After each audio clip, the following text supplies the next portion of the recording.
Y'all come on in, like, comment, subscribe. We could get ready. Get started. I gotta put a little something in the tip of this here. Y'all come on in.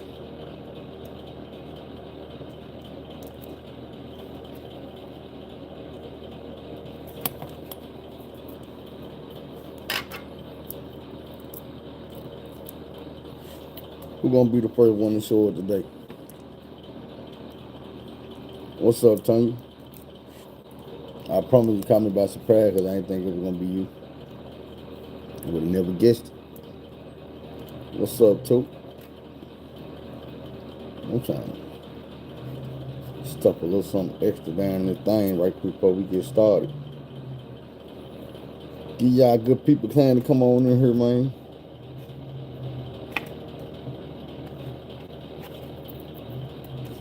And for the people who know how to contact me in other places, man, if I don't do no video, don't be coming hollering at me in the middle of the night. Oh, we don't get no video today. They don't be hollering at me in the middle of the night trying to bully me into doing a video. What's up with it? Yeah, man. They try to wake me up at 1 o'clock in the morning, like, you ain't giving nothing today? Man, where's it? Man, I be like, say, man. Don't make me go full-fledged uncle on you, man. This ain't that Uncle Phil, this the other one. I'm the other one.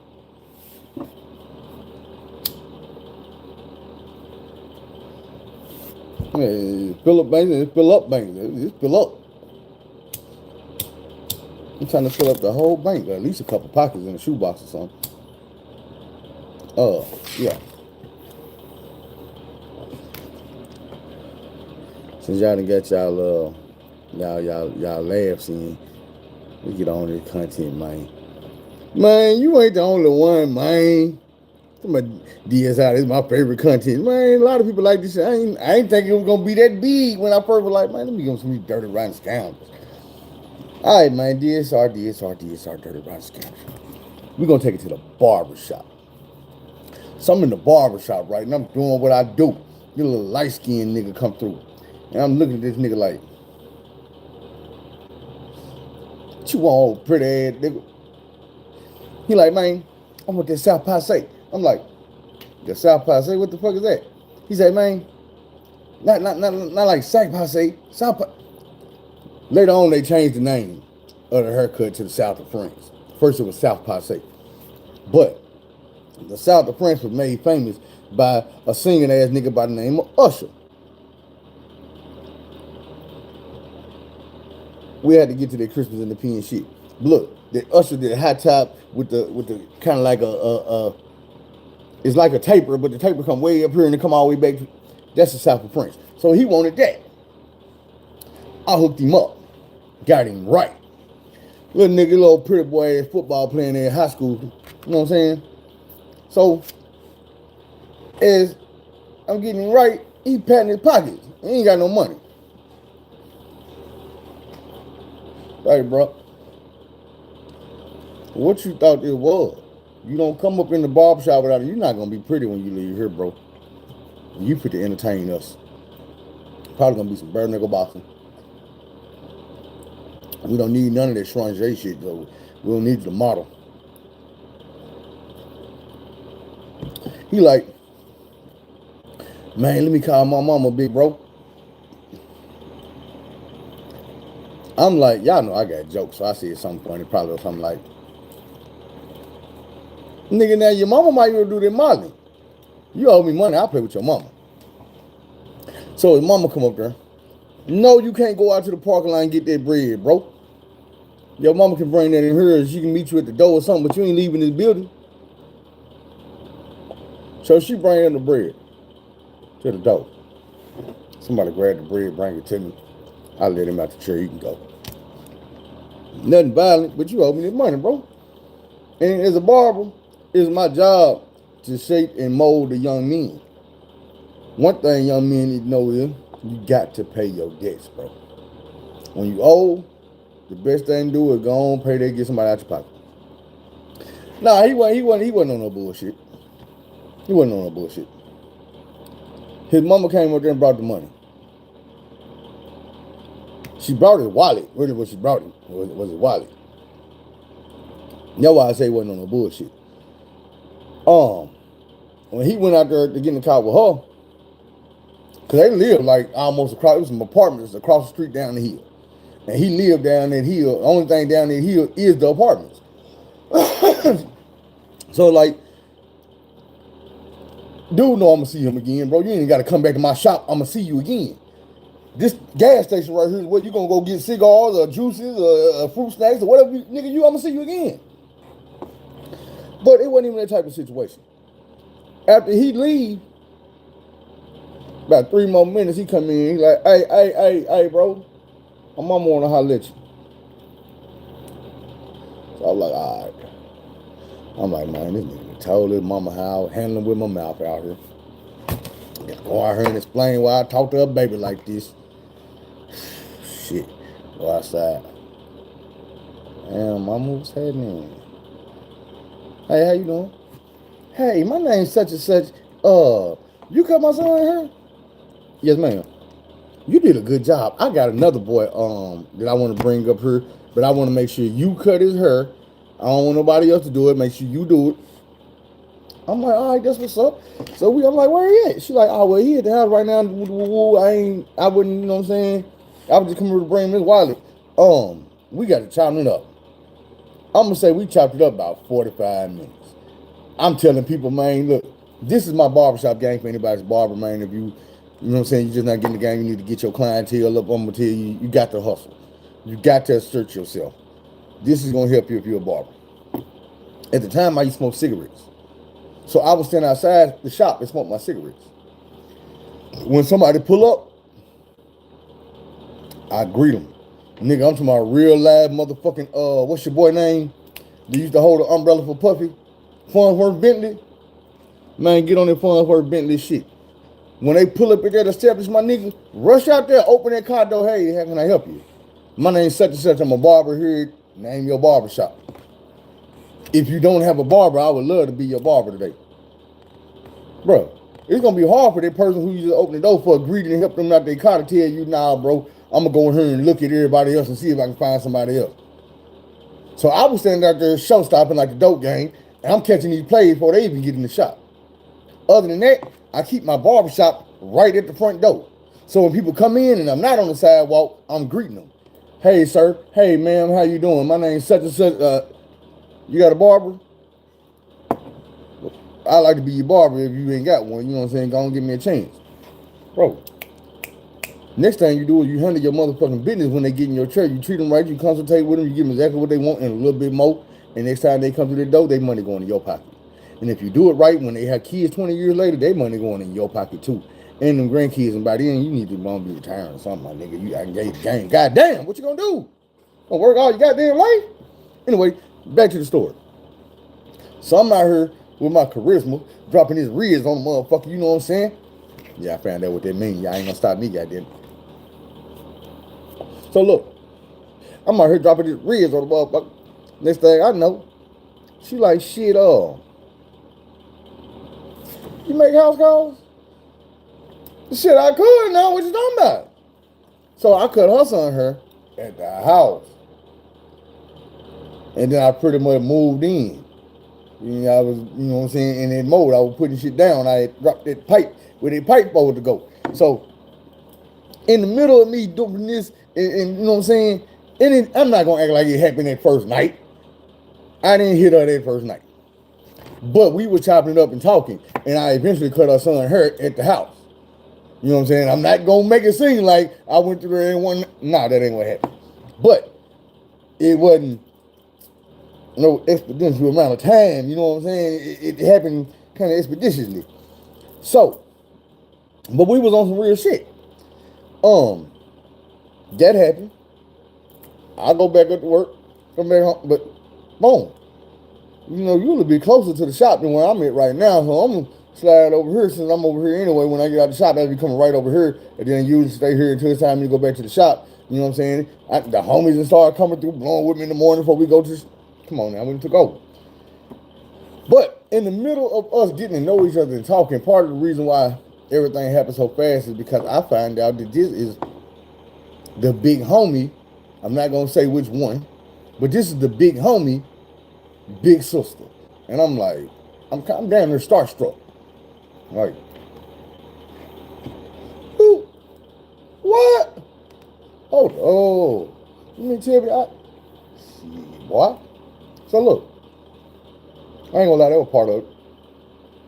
Because I knew a lot of niggas who was what I was, represented what I represented, had these thoughts in their head about this woman, but who her little brother was, probably had these niggas shaking in their motherfucking boots. And I was like, shit, what's up? Y'all know me, I'm like, what's up? So we got with the what's up with the what's up. And everything was cool. This wasn't no situation where we was into it and we was fighting and we was struggling trying to figure out how the bills was gonna get paid and this type of shit. What's up with you, bro? Rob Zombie, hey, I fuck with Rob Zombie. I heard they quit to redo the House of 1,000 course. They probably already did. Anyway, back to it. So we get in good, you know what I'm saying? And it's like, wasn't never no. I'm not gonna lie, bro. It was a lot of good times and just regular good shit. I ain't talking about like going out and spending money. Cause I'm gonna come home on the couch just chopping it up with me, her kids, all that. It was just we were just kicking and have fun. You know what I'm saying? The next boy, if I can find, I'm trying to find this video. I think it's on YouTube. Her neighbor's kids. It was some females. Man, these girls could sing their ass off. I started a singing group with them girls, but their mama wasn't having it. I used to have them singing the top 10 R&B songs. I mean, rap songs. I'm gonna tell you what. This is a song I was trying to get recorded. If I can find the video of them singing, it's gonna be at that apartment, acapella. Now I think it's gonna have either way it go. Y'all gonna hear this shit and be like, oh shit, nigga. Damn, why I just look like dude from Power Gerard. No, sir. Don't do that. Like, nigga, these motherfuckers here. Yeah, they were singing Trinidad James, I'll Go, everything. And I know you cannot imagine somebody turning it into an R&B song, but your boy got skills. Like I say, man, we just kick it. Now, this is the first indication that made me think. You know, sometimes shit be too damn good and it just don't seem right. So it's like, if y'all ever seen my artwork, I got a picture I did. Right. But look, I got a picture I did of 8-ball MJG. I wish I'd have thought about this that night. 8-ball MJG, to me, is some of them pioneers that made me want to even rap. 8-ball MJG, UGK, 3-6, them type of motherfuckers there, man. Look, I grew up with that. So, imagine my surprise when I hear on the radio the 8-ball MJG in town. They put the stop by the hoodest club in the city, the one club I go to. And I'm like, what? Baby, man, put some clothes on. We finna hit the club. She's like, I don't feel like going to the club. You want to go? I'm like, man, I'm finna go fuck with 8-ball MJG. What's happening? Let's go. I'm talking about, man, starships and rockets. You know what I'm at? You ain't ready for that. Man, baby, I don't feel like going nowhere. I'm like, man, baby, real. Man, this, would you steal for me? Yeah. You kill for me? Yeah. You know what I'm saying? This 8-ball MJG. You talking about? She was like, baby, look, I ain't tripping. You can take the car and go to the club and kick it with 8-ball MJG if you want to. I'm not tripping. I'm like, you ain't tripping. She like, baby, I am not tripping. You can go kick it with biology if you want to. So I shoot out. Hop in the whip. 8-ball MJG. I'm at the club. VIP parking. I don't know how I got just drove back there. I didn't even pay. VIP parking. Side the club. Next thing you know, passing brother the ball and G. I'm on the back balcony. God damn it, these niggas out here drinking. And I'm gonna be real with you. 8-ball a real ass nigga. MJG disappointed. I was taking pictures of shit with both of them. I probably got the picture somewhere.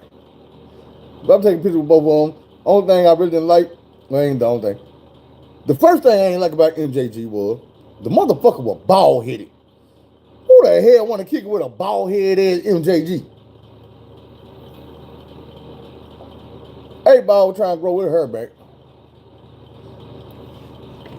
I'm like, man, nigga really kind of lost y'all power when y'all cut y'all hair off. What the fuck? So I'm kicking with 8-Ball MJG, but I'm like, man, my bitch ain't want to come out here, man. We kicking this shit. I see one of the other big homies. He got his, they posted up. They ain't want to call it. We got his lady. They posted up and shit. What's up, homie? We out here, nigga, we out with Baldy G. Nigga, can you believe we out on the balcony, blowing big blunts, nigga, passing hit, not even bottle of Henny here. Nigga hit that shit. 8-Ball out here acting like a real nigga, like he from Little Rock, Arkansas, and he just been in the club 50,000 times. MJG sitting over here on the goddamn fence like, hey, man, we need to go back inside, man. That's too many niggas out here, man. I'm like, man, you don't quit acting paranoid, bro. Niggas came through here because they got love for you niggas. Niggas ain't fit to rob you niggas, jump on you niggas, try to steal nothing, take nothing from you niggas, none of that shit, bro. You not even that type of niggas, man. You niggas got respect around here. Man, I think about that every time I think about my goddamn hair getting cut off. Samson and Delilah. Trust me, them golden locks, they back here. I just got them balled up right now. But man, I got suspicious about that shit, bro. And I kind of felt, I was like, man, I stopped enjoying myself. Because I was like, man, why they bitch try to rush me out the house, try to push me out the house, try to basically make me leave this motherfucking house. And I'm like, man, nah. This motherfucker ain't that stupid. I know she ain't that stupid. You got me fucked up. What's up, Dorothy, baby? So, I ain't gonna lie. I pulled an insecure ass nigga move and didn't enjoy myself after that. MJJ kind of pissed me off. But, and also, it may have something to do with the fact that I'm an antisocial ass dude. I don't like people. I love people, don't like them. Meaning, like if I go to Walmart to get something, I can't just linger in a place with a bunch of people walking by me and hanging around me. I'm going to get what I need to get, and I'm moving to the next item. I'm going to get all the shit I want to get, and I'm getting the hell up out of here. If I'm coming here to get groceries, I'm not going to no other part of Walmart. You know what I'm saying? I'm not going to end up over here in batteries, car shit. I'm not going down here where the phone's at. None of that. The dog ain't finna get shit today because I came here for groceries. And then I dipped. But that's just how I am. So that might have had a little something to do with it. And it used to fuck me up because I'd go to the club by myself. When I first came home from prison, I'd go to the club by myself. And walk around not talking to nobody. I know I used to have the meanest penitentiary. Looking at niggas all fucked up for no reason. That's how I was. But I'd be in the club, bobbing my head. I'm enjoying myself. Even if I ain't bobbing my head, this music going, I'm looking at these bikers. I'm having fun. I'm enjoying myself. You know what I'm saying? But I'm not enjoying myself tonight after this shit because I got thinking like, why is she trying to rush me out here to go kick it? And she thinking, okay, nigga, you 8-Ball JG, you gonna be out there for a minute. You ain't coming right back. Well, I didn't know I was gonna walk right through the side of the goddamn club, bump into them niggas, take pictures with them niggas, smoke with them niggas, drink with them niggas, and be on back to the house. Like, shit, 30 minutes and I got memories I'm taking for the rest of my damn life. Come back home, motherfucker, think I'm lying. What you just do? Nah, man, I'm just smoking and drinking and shit with everybody. Nigga, you been gone 45 minutes, about an hour. Yeah, I went kicking and smoking and drinking with everybody in the AG. We kicked it for a minute, I came on home. Lay it down. So, but that shit was in my head. I didn't catch her doing that. I didn't come in there. I'm not the type that's gonna look for shit. I'm not fit to accuse you of shit. I'm not going through your phone. I'm not going through your pockets. I'm not asking you no whole bunch of questions trying to catch you up in no lie. I don't want to know. You know what I'm saying? That's just me. I don't want to know. I feel like people gonna do what they gonna do. We grown. If you love me, if you care about me, then you'll hide the shit. You know what I'm saying? You're not gonna fuck a nigga down the street. What's up, cuz? You're not gonna fuck a nigga down the street or a nigga on the other side of town where motherfuckers I know can see y'all riding around, or you sitting up in a restaurant with a nigga at a hotel or something. That's dumb as hell. Not saying I'm gonna cheat on a woman, but if I do, I'm gonna do it smart. You not gonna know. If it gets to the point where I'm doing shit that sloppy, apparently I don't love you. I don't care. I'm not afraid to lose you. I'm calling bitches and they calling my phone. I'm talking to bitches in front of you and texting hoes while we in the car or on the couch. Man, get out of here. I don't love you. I don't respect you. A motherfucker cheating on you and love you, you ain't never gonna know. Nigga have a whole family, you ain't never gonna know. But I'm just saying, if you find out, act accordingly. So, this is what was going on. I never was checking for the shit. I never was looking for the shit. I never, you know what I'm saying? I ain't gonna say I didn't give a damn. But until it hit me in my face, I don't want to see it. So I came home. Everything is everything. Let's get to the good shit. So, I don't know what was going on this particular day. Besides, there's about 2 feet of snow on the ground. Yeah, it snowed heavy. So we got about 2 feet of snow on the ground. It's snowing. And I'm like, damn. Sack getting low. I need to go get some gas before. No. Some type of way, my little sister ended up at the crib. So my little sister was over there. And it's snowing. That's when I'm like, hey, damn, I need to go get some gas before we get snowed in this bitch. I'm almost out of weight. So baby like, here, take the commander. You know what I'm saying? We got a Jeep Commander. I just don't like, take the commander, go get the weed. You know what I'm saying? You straight. I'm like, all right, bet. Once again, though, my spider sense is going off. Something ain't right, bro. Something ain't right. I go get the weed. U-turn, I'm back to the crib. 10 minutes. No lollygag. Kick it up snow. Come through the apartments the back way. So, my apartment, 4th floor, is 4-story apartment buildings. So, the way I'm coming from behind. You ain't gonna see me until I pull right up in front of that building. Now, this how dumb this motherfucker is. When I pull up in front of the building and look up, I see my bitch and a dreadhead nigga.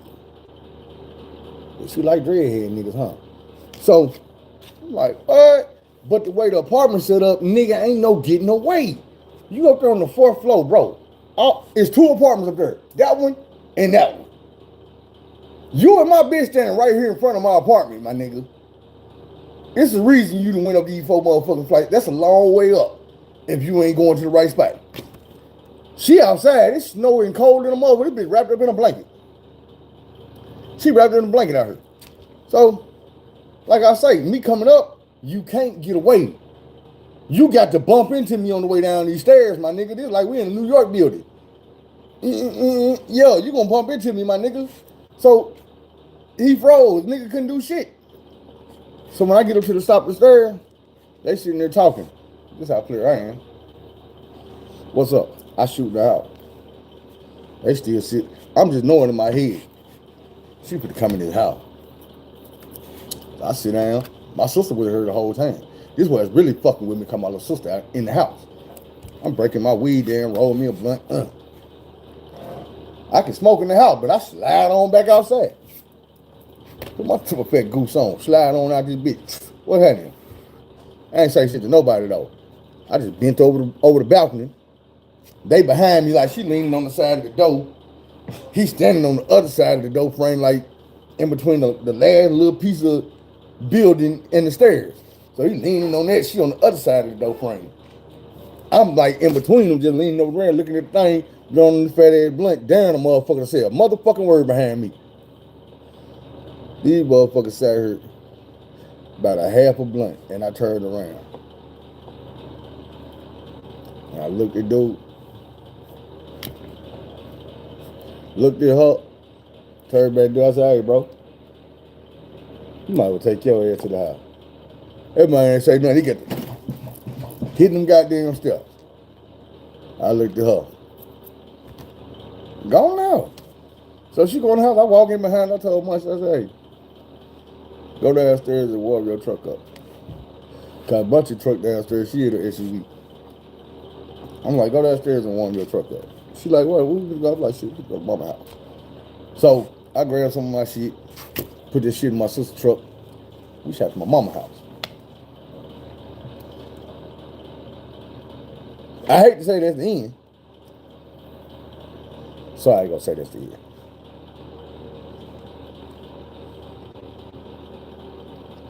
A little bit later on, I moved into this house. Been in this house 10 years.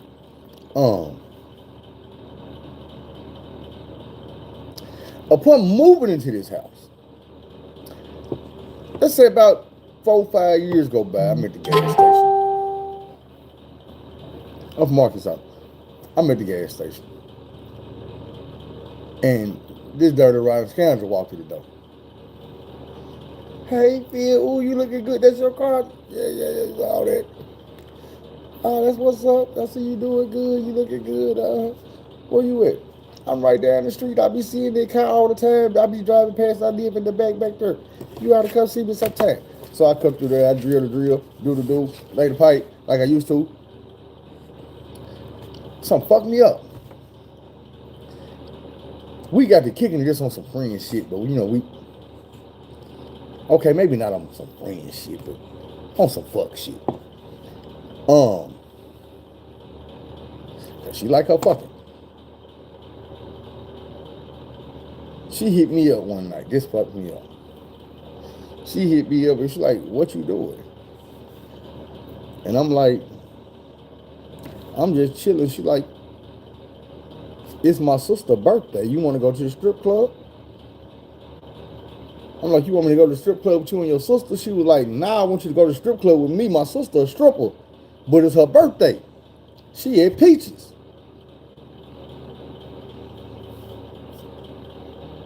You want me to go with you to watch your real life little sister get naked and dance in front of me, on me, around me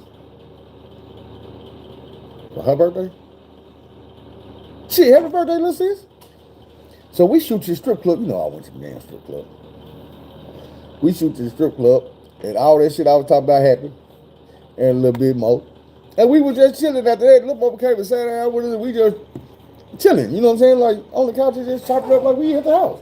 She just half naked. Then a homegirl coming, they half naked, and then they got to dance because you can't be over here and doing nothing. So I'm just benefiting. And then it was all of a sudden, it was like, you ready to go? Because I'm ready to go. She pretty get ready to come home in a minute. Then we just gonna, whoop bam. I'm like, all right, baby, but shit, I got to work tomorrow. So I just go to the house. Tell me why I get to the house, I come in the house.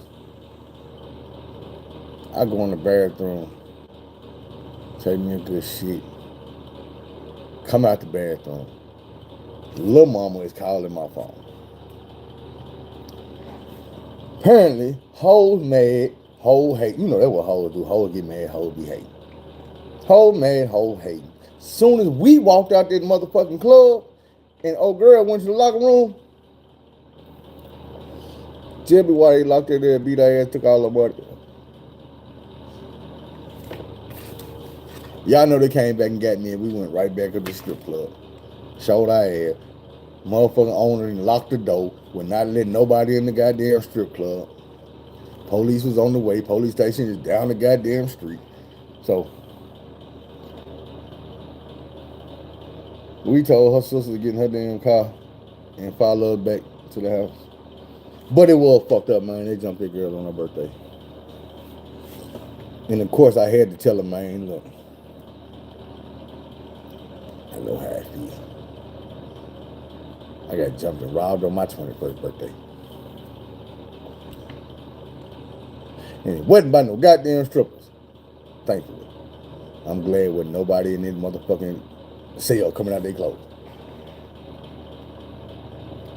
Anyway, I can't stretch that story out no longer. So somebody asked me something, what, Christmas in prison? Man,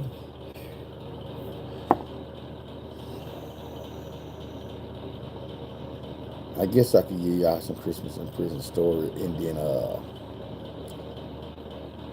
fuck the story. We're just gonna talk about it.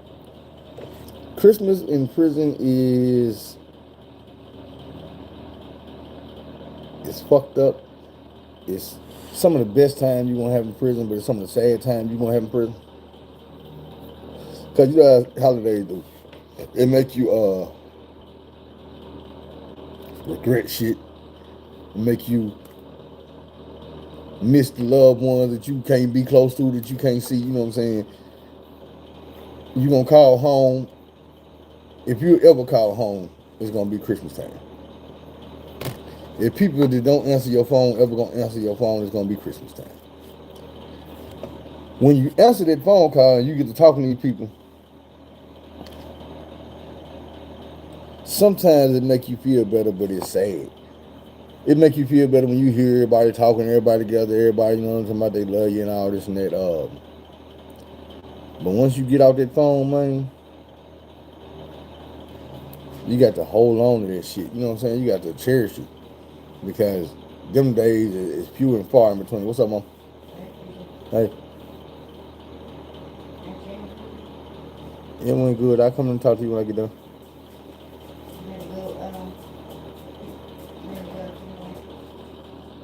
You ever go get Lena Bug from work? Yeah, you know, she working real hard at school. Lena Bug working real hard at school? Doing what? You know, she go to school, man.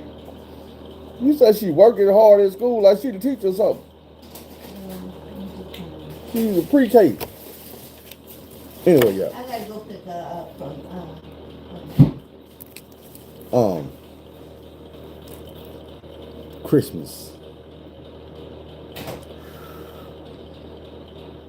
Them emotions right there, man. Look.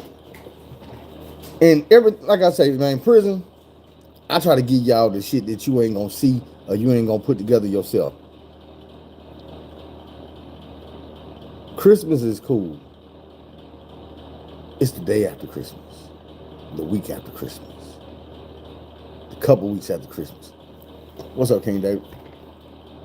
And what I mean by that is, most of the time, just like I was telling y'all about the phone calls and shit, care packages, commissary, people who don't never get shit around Christmas time. You see what I'm saying? So now you got people out here just looking to take shit from people who ain't never been thought about taking shit. These niggas ain't never had shit. You see what I'm saying? You got predators out here. Right, everybody don't prey on your hind parts. Some people just prey on they want to eat. You know what I mean? These people be hungry. They want to eat. And man, look, I say they want to eat, but you never know what's going on in a dude's head in prison, man. What he like everything that a dude is doing is basically maybe 9 times out of 10 not for the reason it look like it is.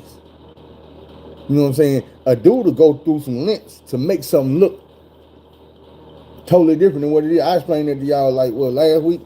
You know, I was telling you how a dude said made it do him. All that bullshit they go through to make somebody else go do something and make it feel like it was their idea. The whole time, dude over here like, damn, I want to get this dude knocked out, but I don't want to do it. I'm gonna make it see me do it. I mean, that's just how it happened. You got dudes in jail, in prison, that are motivated by different things. You got some people that's motivated by commissary. You got some people that's motivated by drugs, cigarettes, and coffee. That's the biggest. Bigger than crack. Cigarettes and coffee. Man, look. I have seen grown men do things for cigarettes and coffee in prison that I have not seen a meth head do, a crack head do. I don't know nobody that's on fentanyl and shit. But, man, the worst drug I done seen people addicted to and strung out on has not led them down the roads. I seen a dude in prison just strung out on coffee or cigarettes. You know what I'm saying? That, the other thing that I say is addictive and it's scary. Them goddamn potato chips. Them goddamn potato chips. You can call anybody who ever been in prison, man, and you ask them about them chips versus any other bag of potato chips in the world. Nah, not the Cheetos. Oh, that's we talking about ramen. That's all right. But nah, that wouldn't be my top put them up on no ramen. I'm going with some motherfucking Doritos or some Fritos, something like that. And if I'm in prison, I'm putting some cheese crackers in there, joint, cut up summer sauces, cut up cheese block, some Chipotle, something. A lot of people get teary y'all. You're gonna need some Chipotle, some mayonnaise, some Miracle Whip. Hey, you talking about a hustler? I think I told y'all this before, but I know I had a bottle of Miracle Whip that made me about $500, kept me eating for about a half a year. That's what the fuck I'm talking about hustling. Let me tell you what I did with this. When I was at Bricky's unit, it was a group of officers. They were black. They called themselves the First Family. These officers, most of them, they was young, but most of them was some decent motherfuckers. You know, they was cool. Not just to me because I was in staff dining. Most of the officers is even assholes to everybody was decent to me and everybody else that worked in staff dining because, bitch, we cook your food. We make your place. Like when you sitting in the booth and you hungry and you like, damn, I ain't bringing nothing to eat. I'm gonna have to eat some of the prison food. You're not gonna call down to the chow hall. You're gonna call down to staff dining and I'm gonna answer the phone. Hey, staff dining, this feeling, who can I help you? Yeah, this such and such down here in 12 Bears, man. Fix you something to eat. What y'all got down there today? I'm gonna tell him, he gonna tell me how he want it. I'm gonna hook that shit up, bring it to him. Why would you try to disrespect me?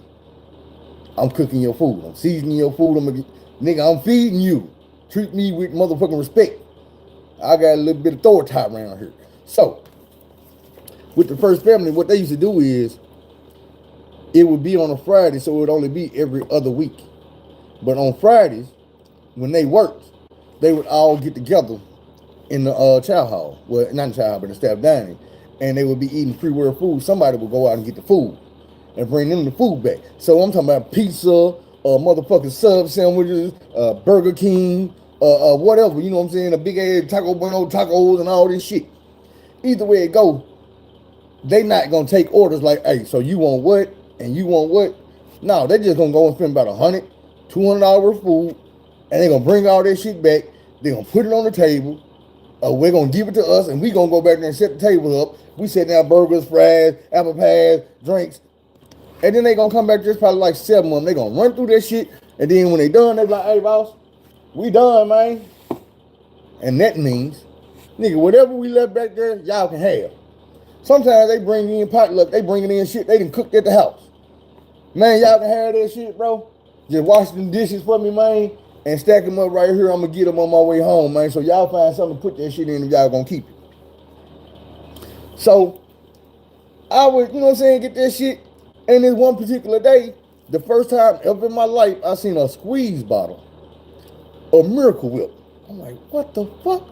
They was making cold cut sandwiches and shit. They big ass hoagies and shit. So they had the squeeze bottle of Miracle Whip. And I asked him, I'm like, yo, hey, I can get this? And he like, man, I ain't tripping about that shit. Yeah, you can get that shit.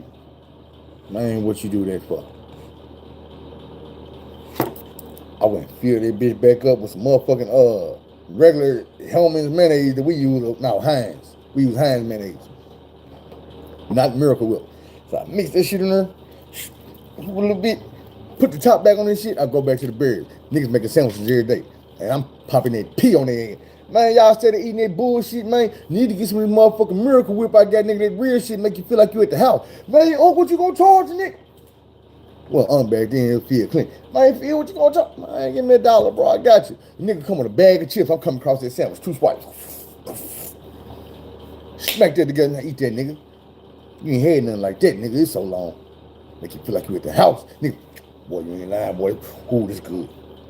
Nigga, bro, by the weekend, it ain't no more Miracle Whip in this goddamn squeeze. Niggas all, nigga, I kept that shit going 6 motherfucking months. Until we had a shakedown. They took my goddamn bottle. I swear. Look, I'm squirting these motherfuckers on this sandwich. Man, look, we used to have if I'd have been enjoying them Popeye chicken sandwich came out, nigga, I'd have been killing them. Nigga, I'd have been $20 sandwich, nigga. I got you. 25, goddamn. Niggas out of killing for these motherfuckers, nigga. You got one in the jump. You better come on with it, nigga. So look, I'm telling nigga, I swear I'm in this bitch eating Pizza Hut. Like, we didn't have, man, I didn't see a cell phone in the jump till I got to Riceville. I was on the Riceville for a couple months before I came home. Man, if I'd had a cell phone, you know how many times nigga I'd have been on camera, nigga, this Burger King, this Subway, this McDonald's, this Wendy's, and acting like, oh yeah, they brought me this. Man, they brought this shit in here and I just ended up getting some. Yeah, I'm sitting here with 3 pizza boxes, nigga, in prison. With nigga, there ain't no 3 whole pizzas in here, and if it is, they ain't for me. I can stunt real good. And have them all open up on the table like, yeah, nigga, I be balling. And then I'm gonna close that shit up. I'm gonna stack that shit up nice and neat. And then the police gonna come in here and eat, and I'm gonna get the leftovers. I'm gonna run back to the birds, probably have about 6, 7 slices of pizza.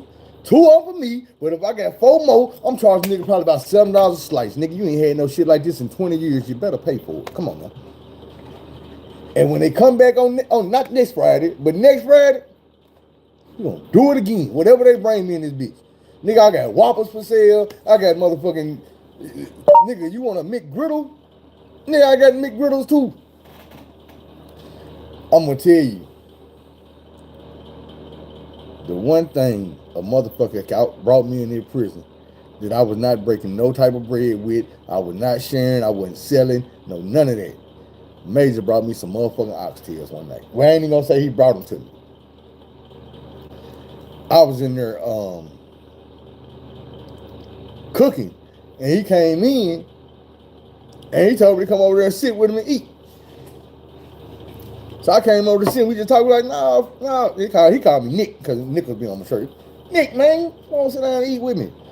I come sit down, I'm like, what's up, Major? He's like, man, get you a plate, man. I said, come eat with me. So I'm like, what? Like, yeah, man, get you a plate.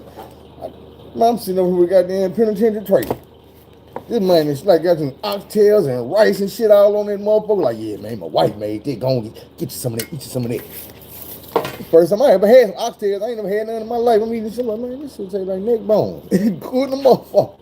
I got the fucking the motherfucker oxtails up. Then he left me the rest of them. And I put them up. I was not fit to share these motherfuckers with nobody. They stand in the goddamn in the refrigerator up here, and they got the major name on them, so ain't nobody fit to fuck with these oxtails. I was eating oxtail for 2 days, goddamn. And that shit was good to go. That major is the same major I was telling y'all about that rescued me out the goddamn hole when I got caught up selling the goddamn fried chicken and french fries with taking it back to the birds. For anybody who ain't heard that, I'm gonna tell y'all that right quick. So, y'all already know how it be on fried chicken day in prison. It's a different side of the game when you in staff dining. When you in staff dining, they put chicken to the side for you. Pans of it. Big ass pans of it.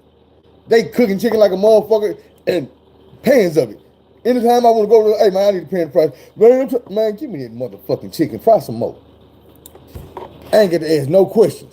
If I come over and tell them give me a pan, they gonna give me a pan. So I grab this shit and come back over here.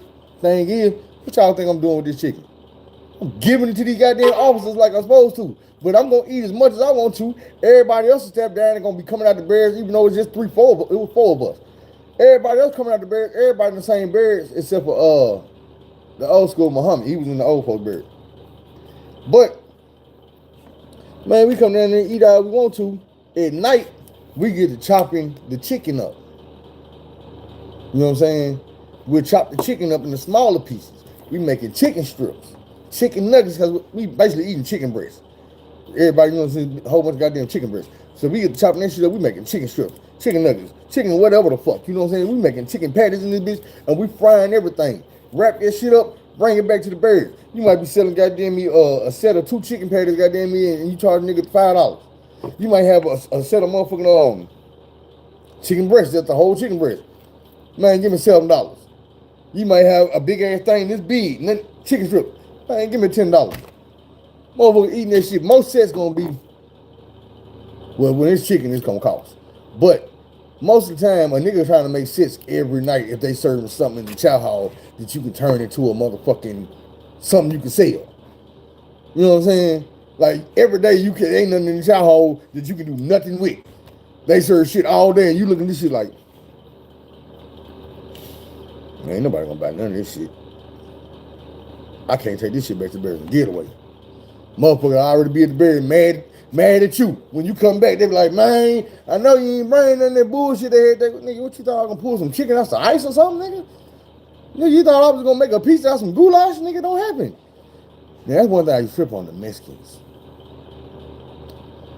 They hustle down pack. Because they gonna go in the kitchen every night.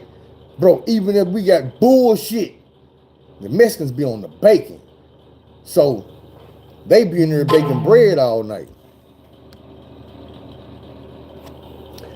They be in there baking bread all night. But in the downtime, they in there rolling out dough, making tortilla shells. They in there goddamn making out dough, flipping pieces of dough, making pieces. They making it all from scratch. Nigga, they taking the tomatoes out of shit and brushing that shit down, making a tomato paste that they ain't got no tomato sauce. You know what I'm saying?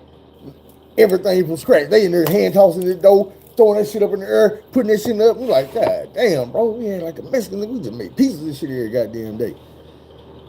You know what I'm saying? These motherfuckers, man, the shit we don't have, they making it. They making this shit. I don't know. When they get done, it's different.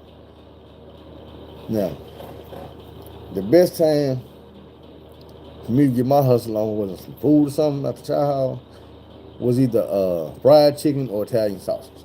The only thing wrong with Italian sausage is it's pork, so a lot of motherfuckers in prison ain't trying to fuck with it.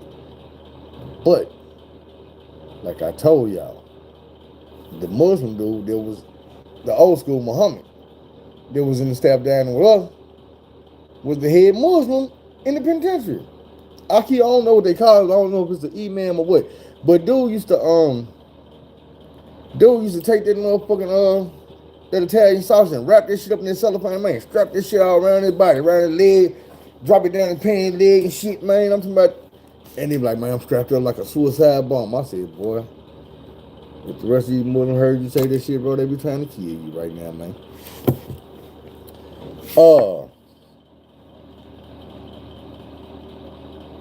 I can't think of no other penitentiary stories to give y'all that I ain't never gave y'all right now.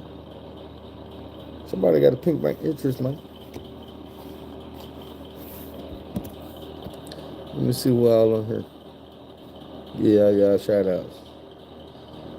Tanya Johnson, Fearless, Money 2, Kylan Bell, James Horn, Fearless, Bun Solana, Dorothy Vaughn, Audrey Russell. Boy, you come in on everything I do. Every time I go on my comments, I see your name in the face. Y'all better step y'all game or she killing y'all. Rob Zombie, Danny Walker, my Nora and Aaron little cousin Gerald Brady.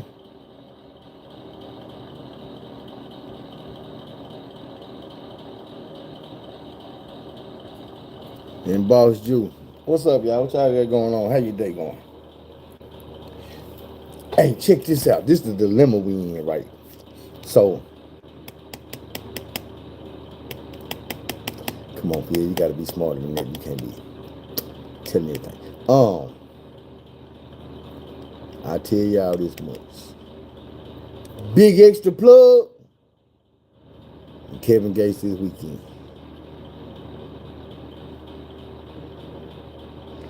For sure, 100. The scariest thing I seen in prison, man.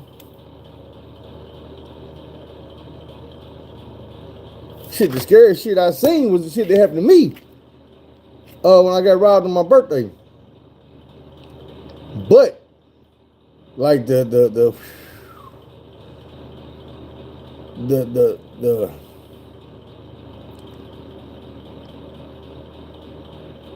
bloodiest thing I seen, like the deadliest shit, it was two situations. Both people lost their life. I tell y'all that I already had really, I think. But one worse than the other one to me because dude, man, dude was innocent. He didn't deserve that shit, bro. He ain't do nothing. He ain't do nothing, you know what I'm saying, to warrant the shit that happened to him. The motherfucker who did the shit wasn't mad at him. He basically was using dude as an example, and dude was on his way home. What happened with that story was, if y'all want to go hear the whole story, it's green versus white, or white versus green, or whatever it is in my stories. But the dude green was Ernest Green, and white was white boy Rick. Well, white boy Ricks. That was his name, Ricks. His last name.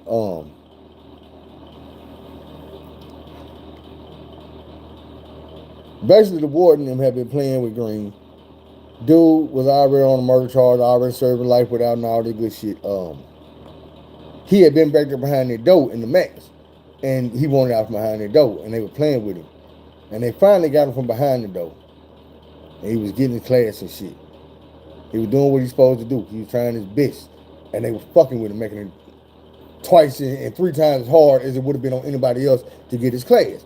But he still walked that shit down, and when he walked it down, they wouldn't let him out. They wouldn't let him out. So he was like, man, y'all playing with me, bro. I'm telling you, man, you play with me again. Y'all don't let me out this time, I'm gonna kill one of your officers. That's what he told the warden. He told the warden that. Classification. They played with the man, they didn't let him out.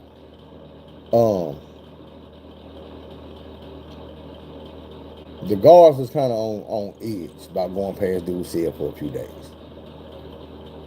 The same dude, he was a corporal at the time, but this the same corporal that I told y'all was strip searching me and all that bullshit he was doing trying to holler at my sister.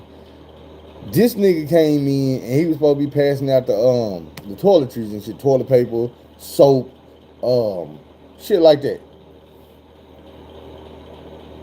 The inmates supposed to help him get the cart up to the next level. Up they carried the stairs when they hit the level. He's supposed to push it around. They follow him. Boom. He handed them the soap, handed them the, you know what I'm saying, they toothpaste or whatever, toilet paper, everything he giving them for the week. Because we in one man cell, we don't come out these cells. They give us toilet paper for the week. So he coming through, he's supposed to give us all this shit.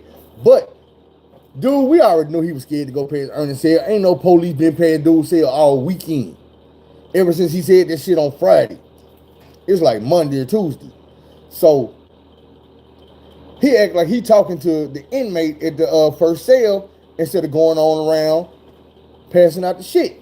He let white boy Ricks push the cart and pass out all the shit. Well, when dude get to Ernest cell, Ernest had a spear. It was probably about that long, maybe a little bit longer.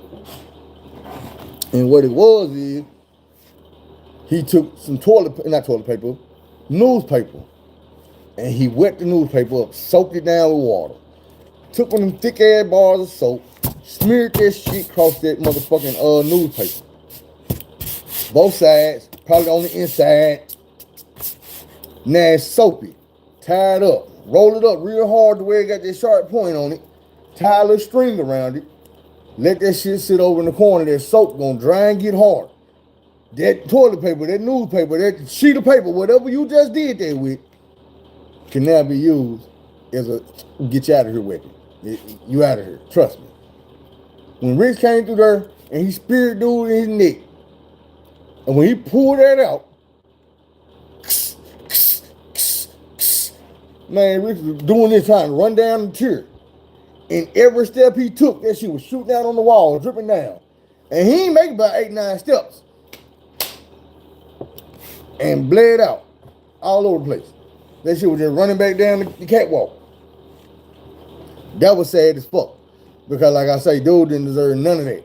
The motherfucker who did it to him wasn't mad at him. They didn't want to do nothing to dude. They wanted the motherfucker to, well, they wanted whoever had a blue shirt on.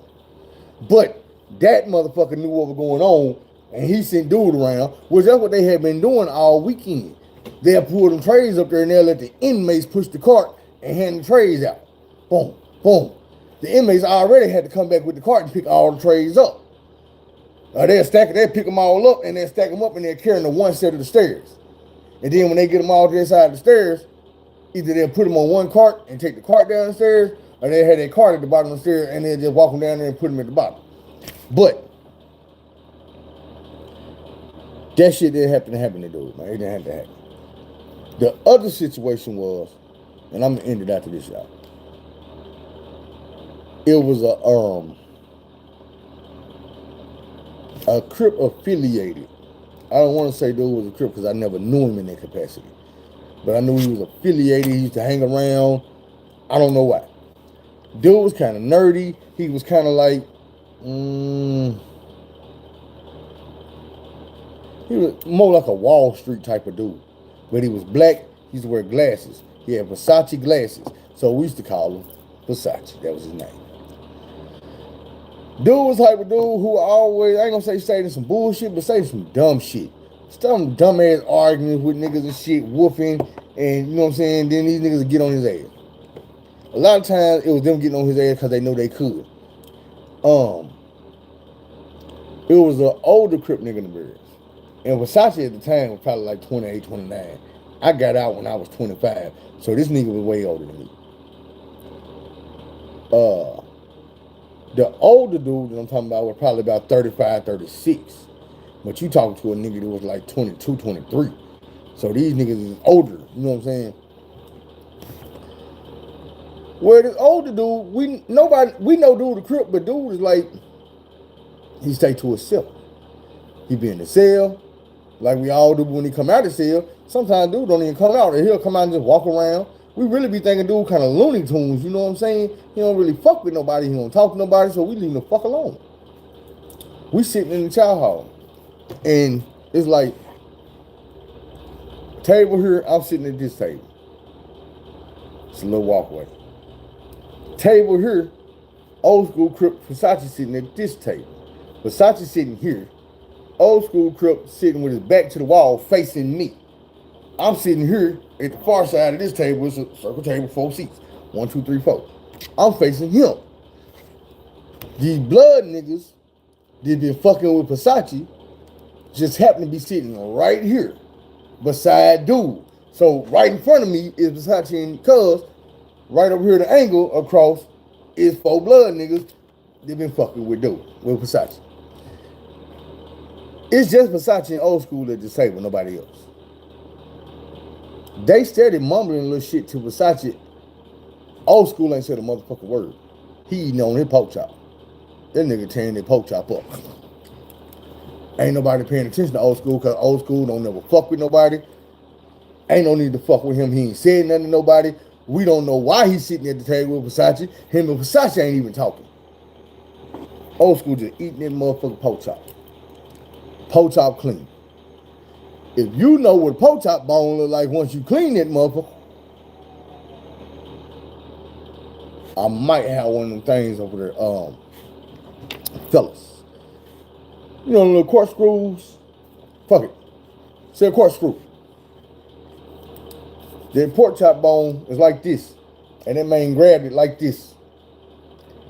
That sharp ass bone sticking up between these fingers right here like Kevorkian. A Voltron, a Volcon, what? Y'all know the fuck I'm saying. I don't watch that nerdy ass shit. Star Trek. So that motherfucker holding a pork chop bone like this and he steady eating. But he got that bone in his hand. And I'm looking at the nigga like, cause I can't be out of nigga business like, what the fuck? So I'm like,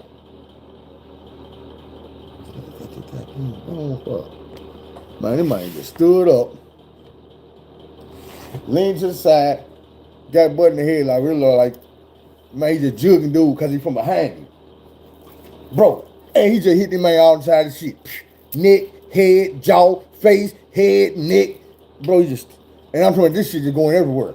It's going all over him, all over dude, all over the wall. All his homeboys just covered. We all done jumped up, boy. We backed up to the wall. They didn't call the code.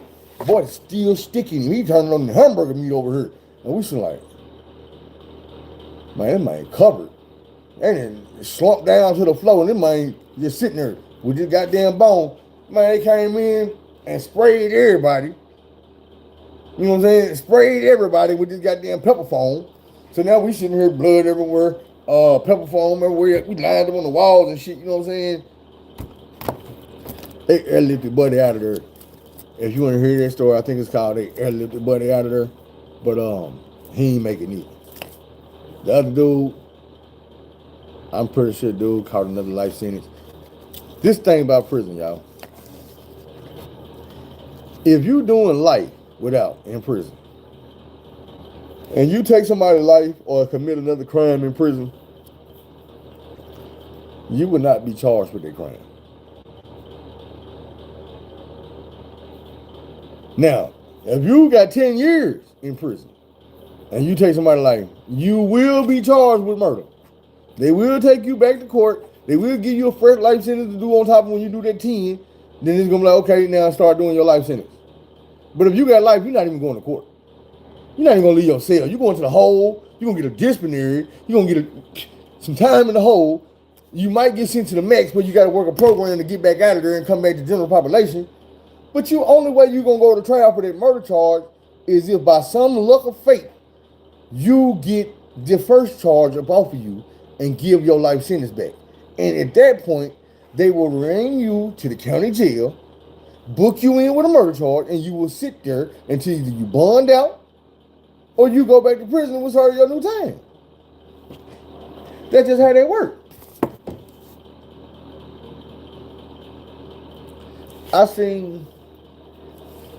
I told y'all about the time I was in court, man, and my brother-in-law had brought me about I think it was either a half or a zip of weed in the courtroom. This nigga crazy here, he got nuts. Man, free my boy Timothy Clay, man, up in Missouri. Real nigga. From Lone Oak, Arkansas. That's my brother.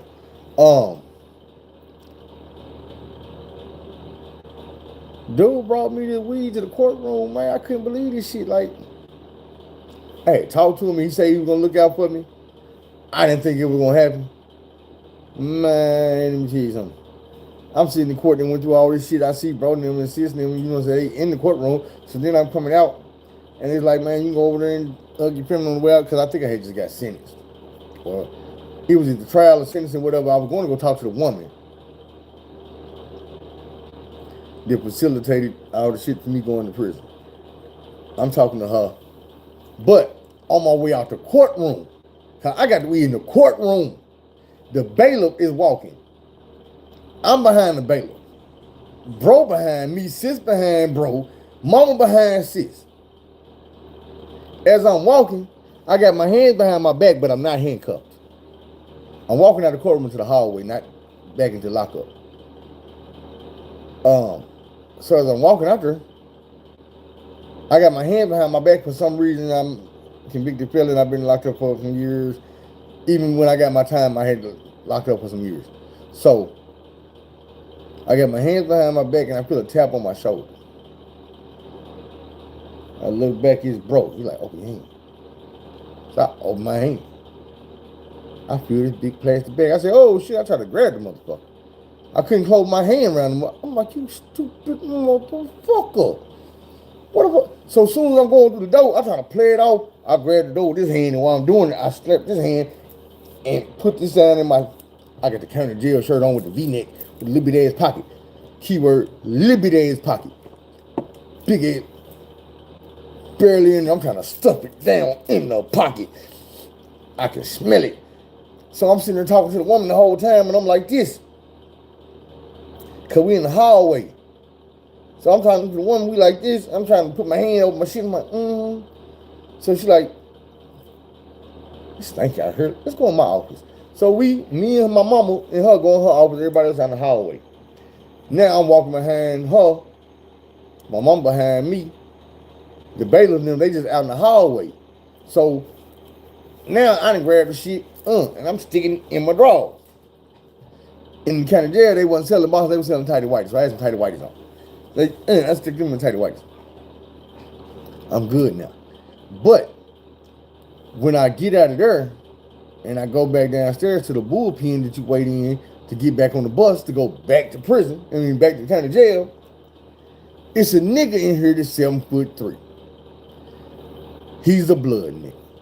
He's not a skinny Taco Fall type 7'3". This nigga is a Shaquille O'Neal diesel big motherfucking basketball playing 7'3". Look like he should have been playing fucking offensive line. My ear itching, I don't know why. Somebody talking about me. Hope it's some good shit. Yeah, motherfucker, I clean my damn ears.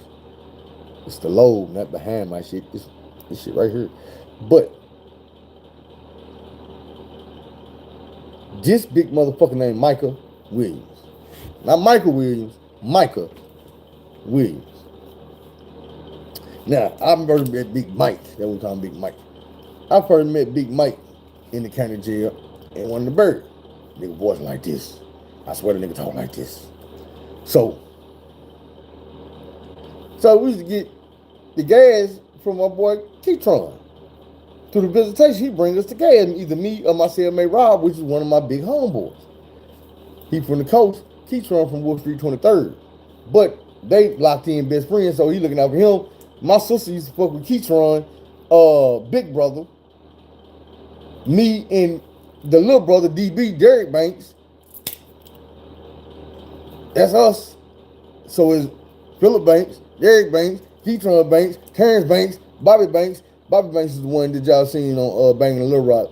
He the oldest. There was, I got 8 houses, 8 cars. I feel like I can't see faded. That's Bobby, the big brother. Me and DB, we young. You know what I'm saying? Banks ain't my real last name.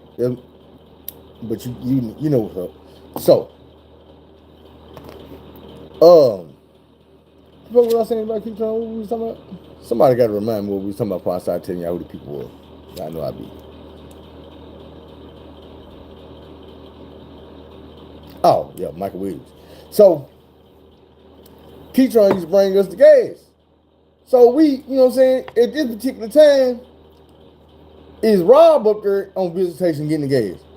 And I'm down there, you know what I'm saying, I'll come up there and get a little bit, running back to the bird, get a little bit, running back to the birds. Because the way our visitation was, if the guard or something outside, it's a set of stairs to go up. And the visitations is like 4 booths, 4 or 5. Up here, it's all up there, visitation booths. So you go in, they lock you in. But it's about a gap under the door like this. So I can run up there and get the shit from out of there. Boom, when the guard comes shake him down or whatever he's trying to do, he ain't got shit on him. You know what I'm saying? They'll try to catch you in visitation with the shit because you locked in a little glass room like how you be on the phone. Except ain't no phone. It's holes on the side where you can just hear from. So you just talk like this, but it's the glass. They take, it don't matter how they take, I'm not gonna take all that. Well, they know how to do that shit. What we used to do is we get somebody with a lighter and that little rubber just filming the motherfucking glass. Just keeping the glass in there. Nigga, melt that shit down with the lighter. Have a cone. Dig that shit out real quick. Light it. Cone, light it. Cone, light it, cone. Man, it take about 20 minutes. You might need 2 visits to get that shit. But you get that shit up out of there, man, and then it's a gap. You gotta do it on both sides. Now it's a gap. You take, like we used to have shit like this on the wall. It be laminated. You know how niggas eat. So what you do is you steal that off the wall, cut it down the middle. Now you got a half a piece of laminated paper. What you do is you find some type of way to get a slit down in that joint. So you get that slit down in there. Now you can take the laminated paper and slide that shit through there, through that little hole, pop up on the other side. Now there's one side on both sides. You put it like this. He put a little weed in, you pull that shit out, get it out. You send it back, he put a little weed in, you pull that shit back, get it out. Send that bitch back, put it, you know what I'm saying? So every few minutes I run there, get that shit, run back to the birds. Get that shit, run back to the birds. We used to have been hustling. So big man watching me one day, he like, hey man, what the hell you doing, bro? Man, you on some slick ass shit, my nigga. I'm like, man, I'm trying to holler at my nigga Tron, bro. He like, Tron. I know a nigga named Tron. He a crip nigga. I'm like, hell yeah, he looked around. Oh, shit. Man, my nigga Quarter Key. Quarter Key, what happened, baby? He trying to look at, oh, shit, what's up, big Mike, dog? What's happening? Man, I was locked up with that nigga, man. That's a real nigga up there, man. Quarter Key, man. Quarter Key, a real nigga, man. That's a real nigga. So when I go to get the thing, Rob tell me like, hey, man, keep trying to say, goddamn me, break big man off some of that green. I'm like, all right, shit, I'm gonna take him this right here. So I go back down there. I give him some. He like, man, appreciate you, baby. Appreciate the quarter key, man. I just told him, you're a real nigga, bro. You're a real nigga. So, you know what I'm saying? Now, Big Mike, like, all right, that's y'all humble, man. I fuck with y'all. And like I say, man, in Little Rock, even though it's a lot of blood and a lot of Crips and shit, it don't really be on the gang banging. It's about that money. So whoever hustling, whoever got them you can see eye to eye with to get some money, that's who you fucking with. And even that caused a lot of beef within hoods, you know what I'm saying? But, man, it is what it is. Nigga was trying to hustle. So dude got to fucking with us. It was all good. Now this particular day, I got this weed from my brother-in-law, Tim. In the courtroom, I get back down to the bullpen. I'm in the bullpen. I'm thinking about how I'm finna get back to the barracks. I'm finna rack up. I'm finna sell some weed. Nigga, I'm finna smoke some weed. Nigga, we finna take it. We finna be feeling. But we do this shit all the time, though, because keep trying to keep us straight. But this time, boy, it's on. Boy, I got some. You know what I'm saying? Boy, we ain't ever had it like this here, boy. I got it like this here. So, when goddamn me Big Mike come in the bullpen, he mad. This nigga mad. Man, it's some bullshit. What's up, Big Mike? Man, fuck that shit for you, man. These niggas gave me 50 motherfucking years, man. I ain't even been home yet. That's what I was trying to tell y'all. Big Mike caught a charge in prison. Did his time, came home. Instead of them dropping his ass off, where we thought he was going to go, they usually take you to the bus station or something, or your family come pick you up. They took that nigga straight to the county jail. From the penitentiary. Alright. They took that nigga to the county jail from the penitentiary. And he was going back and forth to court when I met him. So on this time that I went there and got this weed, he just went and got 50 years. I come back in this bullpen, I got this motherfucking weed. Don't nobody know I got this shit. I'm chilling. Cause like I say, I didn't go right back to the bullpen. I went off in the thing. I cuffed this shit. Don't nobody even know I got it. Big Mike come in talking about he got 50 motherfucking years. Man, I done went over in the car. Pulled my pack out of my motherfucking sack. Broke this nigga off a little bit. And I walk over there, I get this nigga cup pipe and some weed. Big Mike, what's up, bro? What's up, man? Hurt, bro. Man, what's it? I feel good, baby. Hell yeah. That's what I'm talking about. Now, who got a motherfucking life? I said, bro, this shit. Not Big Mike, please, bro. Bro, please, man. Man, I had to beg this nigga. I swear I had to beg this nigga, bro. Dude finna roll that shit up and smoke that shit in the bullpen. Don't give a fuck who finna come in here. This nigga 7'3". He ready to whoop every police coming here until they bust him the fuck up, put him to sleep. He just got 50 years. He don't really give a fuck right now. He probably wishing they come in here and just go and take him out of there. But I'm sitting like, bro, no, don't do, please, bro. I got too much of this shit on me, man. Don't have these folks coming in here like this. Man, then they were like, man, I don't give a fuck for you, man. Fuck this. These motherfuckers gave me 50 years. I'm sitting like, God. I felt this pain, but I'm like, bro, you better get me some more time, bro. Goddamn. Can't be no scary ass nigga and take this shit out and toss it. Because if I do, the wolves gonna grab it. And I can't get none of it back. I can't, nigga, they ain't took this, they ain't stole this, nigga, I ditched it. Nigga, you were scared. I wasn't scared. I picked it up. Now all of a sudden you ain't scared no more. You ain't scared of me? Shit, prove it. What you gonna do? Cause this is my shit. Anyway, that's how they go. Man, this big nigga, man, I had to beg this nigga not smoke the goddamn weed. It is motherfucking goddamn me bullpen, bro. And finally he agreed, man. Me and Big Mike wasn't in the same barracks no more. So I don't know what he did when he got back to the barracks. But shit. I never seen Big Mike again after that. I heard about him. This is what I heard. When we pulled up at Bentonville County Jail, not the county where, well, not the penitentiary, but when I left my county jail, the penitentiary was too full. A diagnostic or something was too full, so they sent us to Benton County Jail in Bentonville, Arkansas. I told you, when you get up there, that's where all the races was, the skinheads and shit, man. The Aryan Nation. These are the guards at the jail. They got the lightning bolts on their neck, lightning bolts on their hand. You can see this shit with their uniform on. I'm like, bro, y'all look like some motherfucking escape convicts, bro. They put on some goddamn police uniform. Y'all do not look like police around this bitch. So when we get out there, like, line up. Hey, line us up. I promise you, bro, the sheriff at the goddamn jail was named Doc motherfucking Holiday. Never, because he came down here too. This motherfucking name was Doc Holiday. This bitch get to giving us his motherfucking, we ain't got no fences here at Camp 8 speech. Tell him what, boss? Tell him? About the gun line, boss? Oh, yeah, about the gun line. One of these big motherfuckers, man, this got me, Doc Holiday motherfucker. So he tell me, yeah, I know you boys from Little Rock think y'all big and tough and y'all bad, ain't gonna do what the fuck you wanna do. You ain't gonna do what the fuck you wanna do here in my jail. And I'm like, man, shut the fuck up. So this is what he tell us. You want an example? I'll give you an example. You got no fella by the name Big Mike, Michael Williams. I'm like, man, hell yeah, I know Big Mike, what's up? I ain't say this, but this is what I'm thinking. Like, yeah, I know Big Mike, what's up? That motherfucker thought he was tough. Came down here last month with that bullshit. Motherfuckers in the hole right now. Trying to wait on this motherfucking jaw to heal back up. Shit's broken 3 places.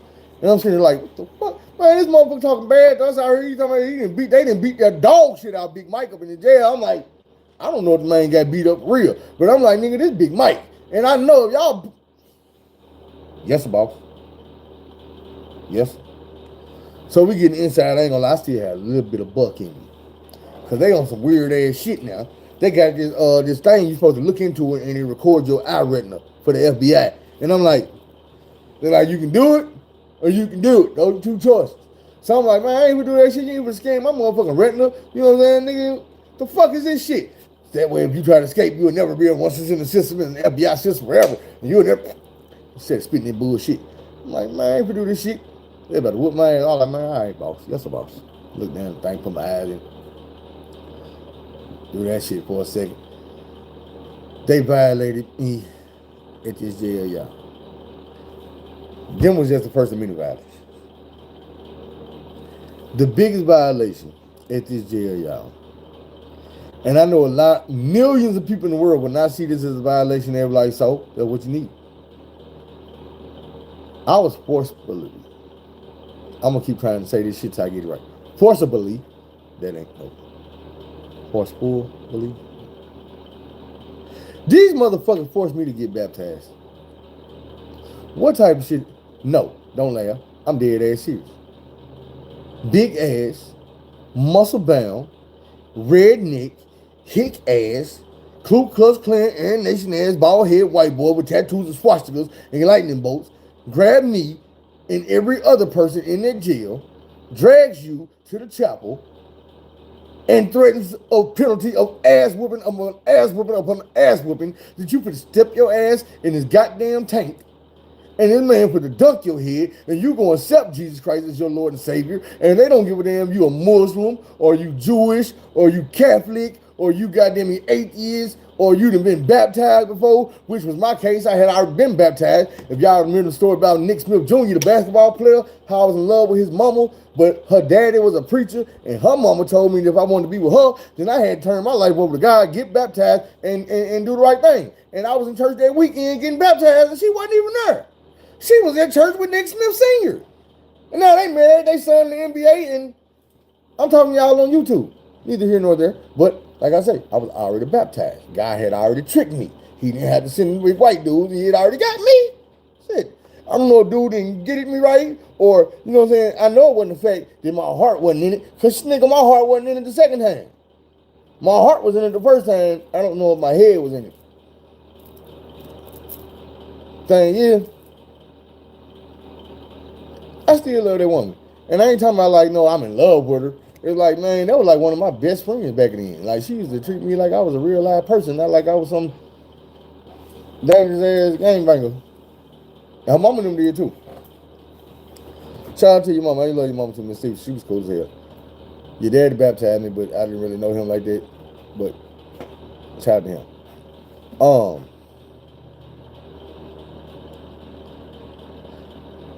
What y'all think, man? I think it's time if we gonna end it, or we gonna find something else to talk about.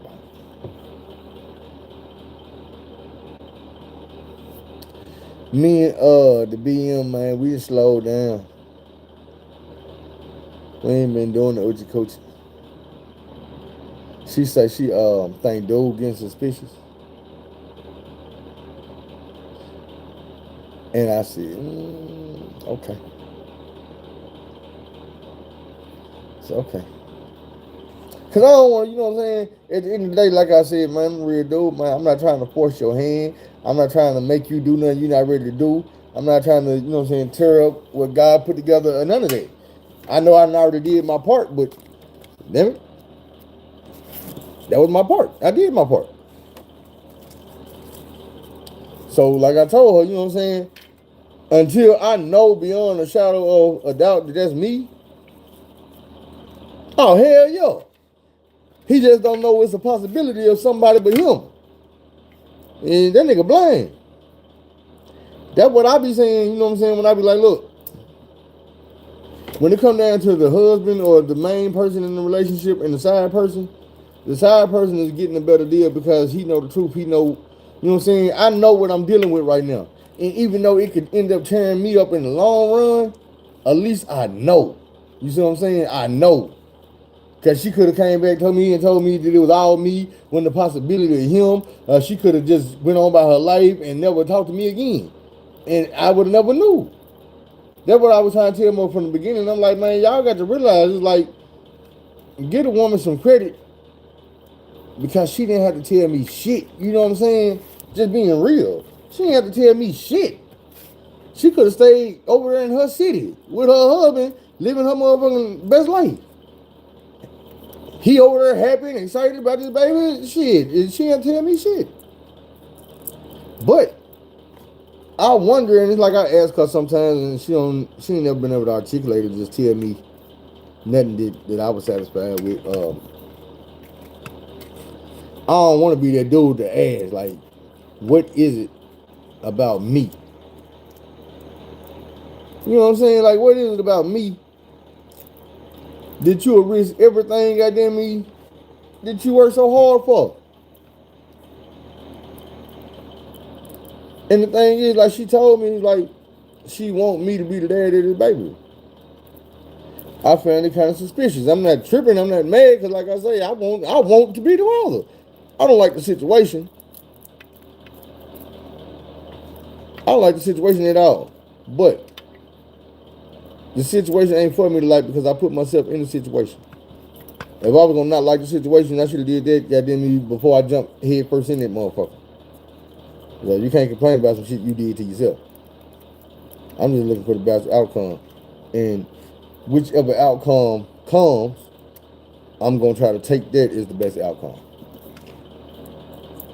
You know, I tell people and y'all, I'm not overly religious, but I understand that some people need religion to help them get through life.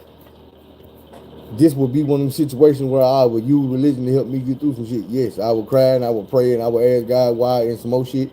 And then at the end of the day, I would expect like everything else, I will eventually get over it. But if it's the other way around, I would cry and I would ask God why me and thank him and some more shit. And then let's go. Let's live life. Tour. Y'all want to know something though? Is it selfish that when I be making these videos, well, it's been a while since I thought about this. I ain't thought about this since the pregnancy, I ain't gonna lie. Is it selfish that I used to make these videos and be thinking to myself, if my son or my daughter or my child or whoever ever need to know who I am, they're gonna be able to go to YouTube and be like, damn, he was a real nigga. I be feeling like this. I ain't gonna lie, today, I was walking past the mirror and I was thinking to myself, I said, man,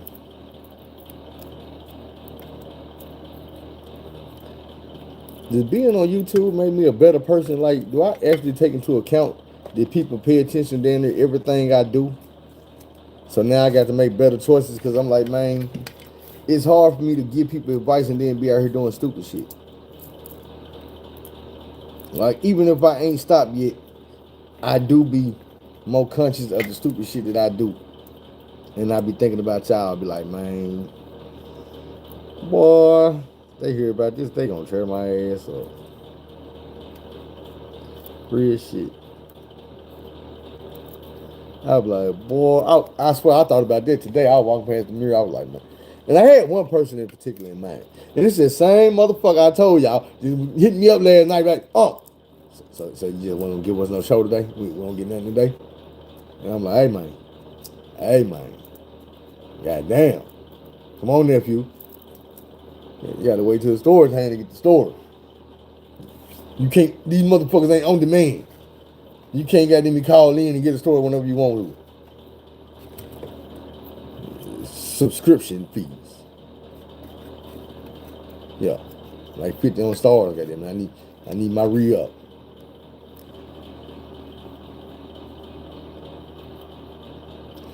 Boy, you telling me? Boy. I done made more than a few mistakes. But the thing is, I got the cheat code. I figured out that if you use your mistakes to help people, they're not really mistakes. You see what I'm saying? If you can teach somebody from the bullshit you went through, it's no longer a mistake. Now it's a demonstration. Now it's a learning tool. It's a sacrifice. I hate to compare myself to Jesus Christ, but I look back at him and say, see what I went through for you? He did for you. Now you're going to appreciate it. You're going to get your life right. You know what I'm saying? Because I'm not going to do this shit again. I'm not going to go back to prison just to give y'all some more stories, man. It's not going to happen. And I suggest you don't take your ass to jail trying to get no stories. Because you know, like I know, it's prison, man. Shit don't work out how you think it's going to work out. You're going to take your ass to prison, and somebody else going to get rich and famous telling what happened to your ass. That's how that shit work. There's going to be a nigga named Stanley on here, Uncle Stanley. They going to be talking about what happened to you. And motherfuckers like, Uncle Stanley, you a real nigga, bro. Boy, I ain't never going to the joint. He be like, shit, don't go. Don't go.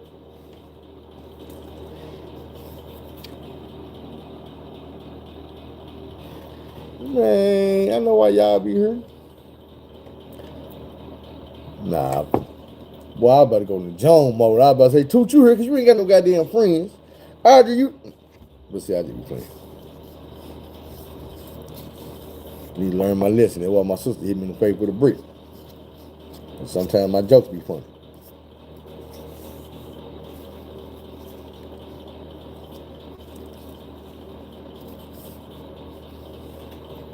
Man,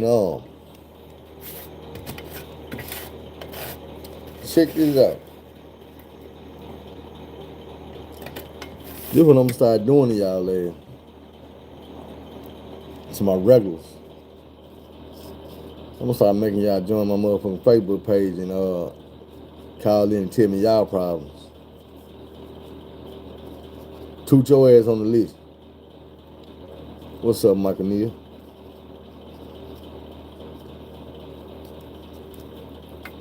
Your ass on the list, Toot. Fearless, your ass on the list.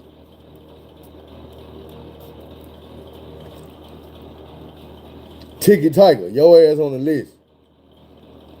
Cause I need to know what the fuck up with you.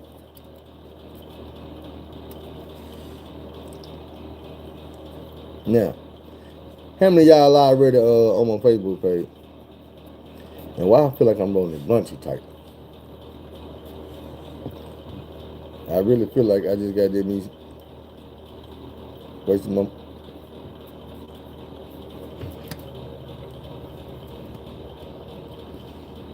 I gotta wait till I get some more.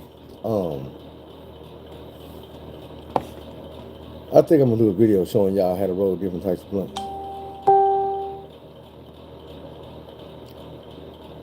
like cross blunts and shit like that.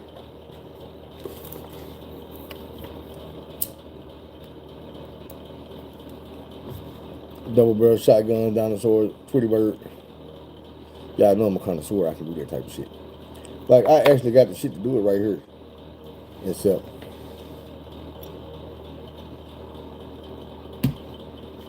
as soon as I get out here, I gotta make a phone call.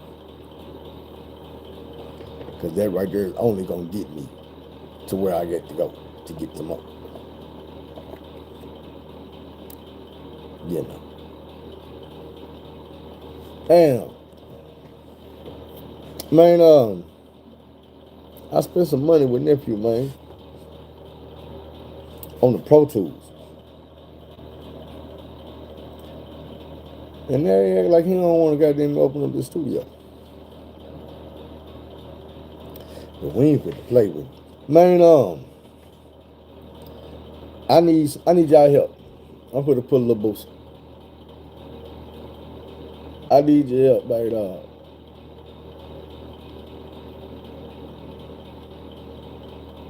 I don't know what I'm gonna pay you, but I give you something. When everything start popping off, I got you. I need somebody to set me up some Amazon shit where I can start publishing my short stories. The thing about this is, y'all done heard me have these $1 million conversations, these millionaire talks. That's the business. When I tell you, I promise you, I have more people waiting on a book for me than I have people that did me. Over the years, I probably had 500,000 people tell me they waiting on this book. Because I send my short stories out. I used to be where I send probably this short story out 10, 15,000 times a day. I used to get up every morning, hop on tag, some copy, paste, copy, paste, copy, paste, copy, paste, copy, paste, copy, paste, copy, paste. And women be hitting me back. You writer? You be writing? You got a book out? I'm like, send me another story. Nigga, you sending these stories? This shit good. Where you getting this shit from? I write it myself. Oh, let me know when the book come out. Send me another story.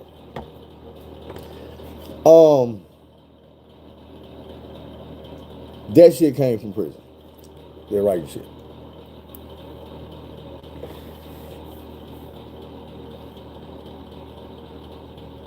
The love for writing came directly from the love of reading. I started loving to read with Donna Goins in the county jail. The book that made me want to write, I did not know the name of it. I don't know the name of the author. It was not a real book. It was some shit wrote on paper like this. And I'm flipping the pages. It was in a folder. A nigga that was in the cell next to me in the county jail had this book. He was like, man, read my book, read my book. I'm like, man, all right, man, I'm reading the book. So he give me the shit. Every day, man, you read it yet? Nah, I ain't started reading, man. I'm on this book right here, man. Let me knock this book out, and I got one more book. I'm gonna read your book. Well, I ain't had no faith, no talent in this nigga. Nigga, you writing on the back of this paper, man. I don't want to read this bullshit. The fuck? One day I'm sitting up in the cell, I ain't got shit to read. Nothing. Pick up that goddamn shit. Get to read it. Oh my God.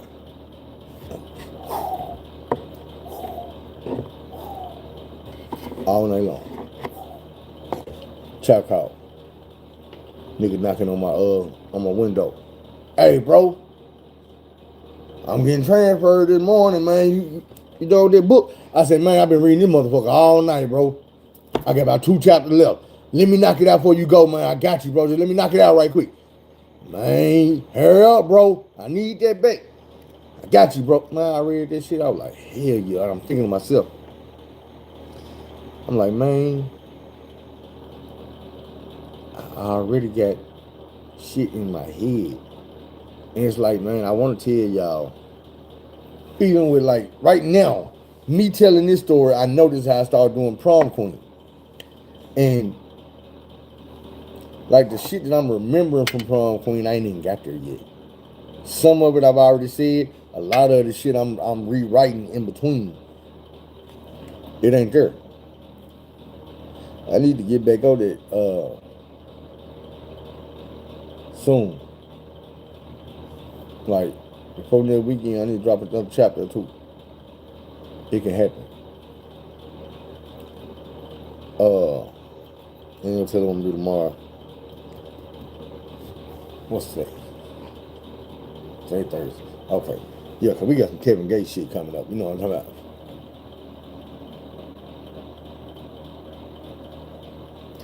Oh man, trust me, I believe.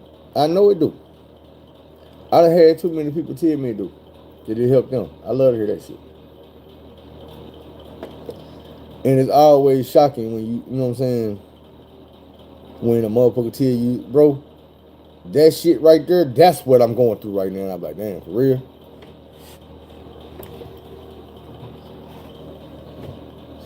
I don't want to say it's good to hear. It's shocking because until you put your shit out there, you don't realize how many people dealing with it.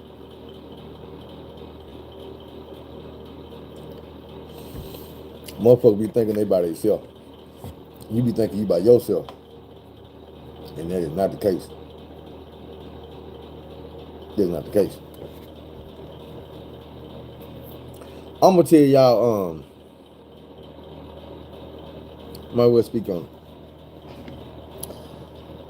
that video I put up. 2 videos I put up. The one with the white dude stealing at the store, and the one with police officer tasing dude. This is my thing. I understand there's racist people in this world. I get it. I understand it. I even kind of know why. What I don't understand is people that's so racist that they look at shit and they hate a black person or a white person or a Jewish person or a Chinese person, whatever it is, so bad that the shit they looking at, they can't even see it. They won't even trust their own eyes because they done been lied to so long and they believe the lies. Like, go read them comments and see how many white people come on there and say, well, show the whole video. What did he do before that? You asking me, if you see the video, I don't know exactly how much I put up, but I've been seeing the video since yesterday, and this is what I see when you watch the whole video. She is walking him away from his car in handcuffs. No struggle. He got a jacket that he's trying to hold on to in his hand. The jacket dropped.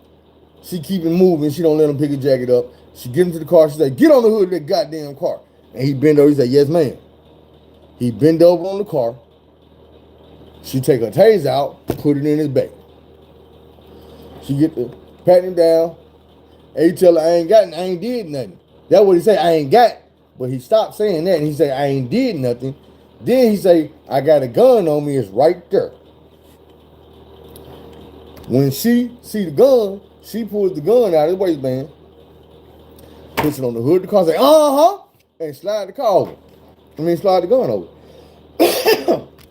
This man is in handcuffs, bent over the hood of the car, being compliant. Got a taser in his back. She ain't pulled the trigger yet. When she say, he said, what you saying, Ah! That when she started tasing. When he said, what you saying, for? She started tasing him. She kept it on him. First he's screaming, and she like, shut your punk ass up. Shut up. Yes, ma'am, yes, ma'am, yes, ma'am. He started crying. The whole time that he's yelling, screaming, complaining, finally crying, she's tasing him the whole time. That's why he said it. Because he's trying his best not to move. Like, bro, maybe if I quit moving, if I stay still and I don't say nothing, she'll stop. But it take a whole lot of motherfucking fighting to be still with electricity flowing through your ass. You know, electricity, that's some shit that make you move involuntarily. So, You watch a grown-ass man cry trying his best to stay still on a metal car getting electrocuted. Then she hold his head down. See, y'all don't realize that too, that metal car does something too. So she pushes his head down on the car to get a little bit more of that shit. That's when he actually started crying. When she pushes his face down on the goddamn hood, then she's electrocuting him in that car. Yeah, the metal is a conductor. The electricity flowing through the car too.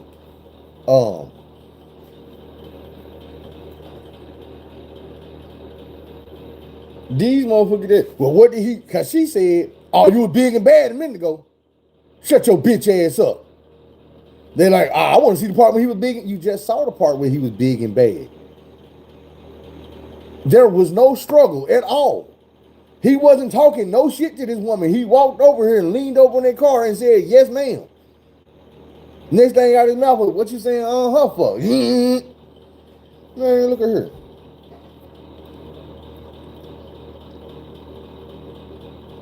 We already know the scope, and it ain't 0-0. Like, this shit is not a shocking to me. That ain't what shocked me that a white woman did this to a black man. I'm not surprised at all.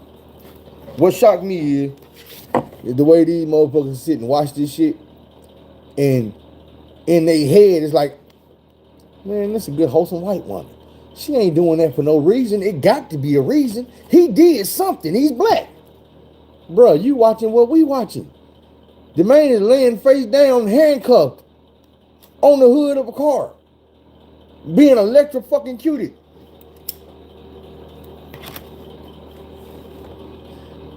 And you say, where's the big bad part where he was talking all the tough shit? I want to see that part too. Because I seen more video than what I showed y'all. I didn't see that tough part. I ain't see that tough shit. I ain't see no arguing. I seen a motherfucker walking from the side of a car, jacked up on the jack stand, in handcuffs. I seen the same dude bend over the car and tell the woman, yes, ma'am, and then get it electrocuted for a good while. The other video I was talking about, I didn't say shit. The caption on the video, I didn't make the caption. The little white dude dancing and pointing his hand, they never talked about this. I didn't put none of that shit on there. Well, I found the video just like that. Just gave it to y'all. Boom. All the white folks coming like, they don't show it because it don't happen. You don't think it happened? It happened, bro. See, you don't think it happened because you watch the news. And on the news, they show you what they want you to see. Not saying they're going to show you a lie, but they only going to show you what they want you to see. Do you know all these videos you watch online, it's a certain point that you can cut that motherfucker off and they make it look like it's something totally different. I can't remember what the video was, but I seen the video the other day. And I hope I can remember real quick. But something was going on. And it made the dude look, a dude or the female, whoever it was, look real bad. But I was like, nigga, wait till the end and you see what's really going on. And then the video cut off and I was like, oh man, that's fucked up. The motherfuckers is watching this video never see the end, so they think dude or who it was is a fucked up individual. They don't realize that this a real motherfucker doing real shit. Motherfucker did that on purpose just to get their views up. Bro, believe me, that is not what I'm doing. I am not trimming these videos down trying to make it seem like something that it ain't. If I give you a video of some dude walking out of the store stealing, that's just what it was. Motherfucker walking out of the store stealing. My thing is, I just want y'all to shoot y'all own ass so you have something to compare it to. That's all. Because people tell you it don't happen, it happened. Just like when I tried to explain to you about black on black crime. It's only such a thing because they gave it a name. When black people live in a neighborhood, who the hell you think the crime gonna happen to? Come on now. Same thing with white people. When you go to Chinatown and you go into the police station in Chinatown, I guarantee you, if you got a motherfucker in there accused of beating his wife and he's a Chinaman, his wife probably gonna be Chinese on Chinese crime. You see what I'm saying? Asian, or however you want to call it, Asian on Asian crime, black on black crime, white on white crime. You do the crime to the people around you. You see what I'm saying? It's easy to say, man, you killing each other. Who the fuck you want us to kill? Man, how about stop killing people, period? Stop killing people, period. Everybody, just stop that shit. I know that's too much to ask.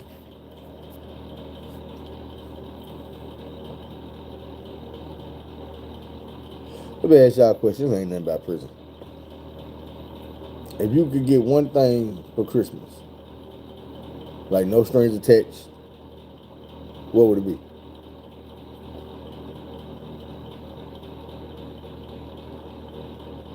I'm talking about anything. Like if you wanted mom, if you want your mama back, if you wanted your husband back, you know what I'm saying? If you wanted your kids to get them be out of trouble, or you know what I'm saying, to come home, or whatever it is, man. You want money, a new car, some living room furniture.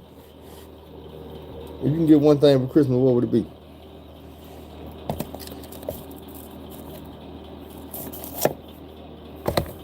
You know, y'all gonna tell you, y'all can answer too.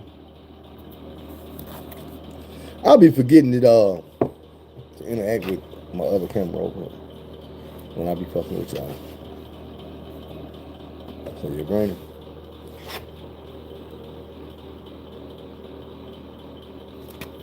I ain't gonna lie. I miss my grandma's, all of them. But I think the fact that they all was old made it a lot easier when they left, because it was like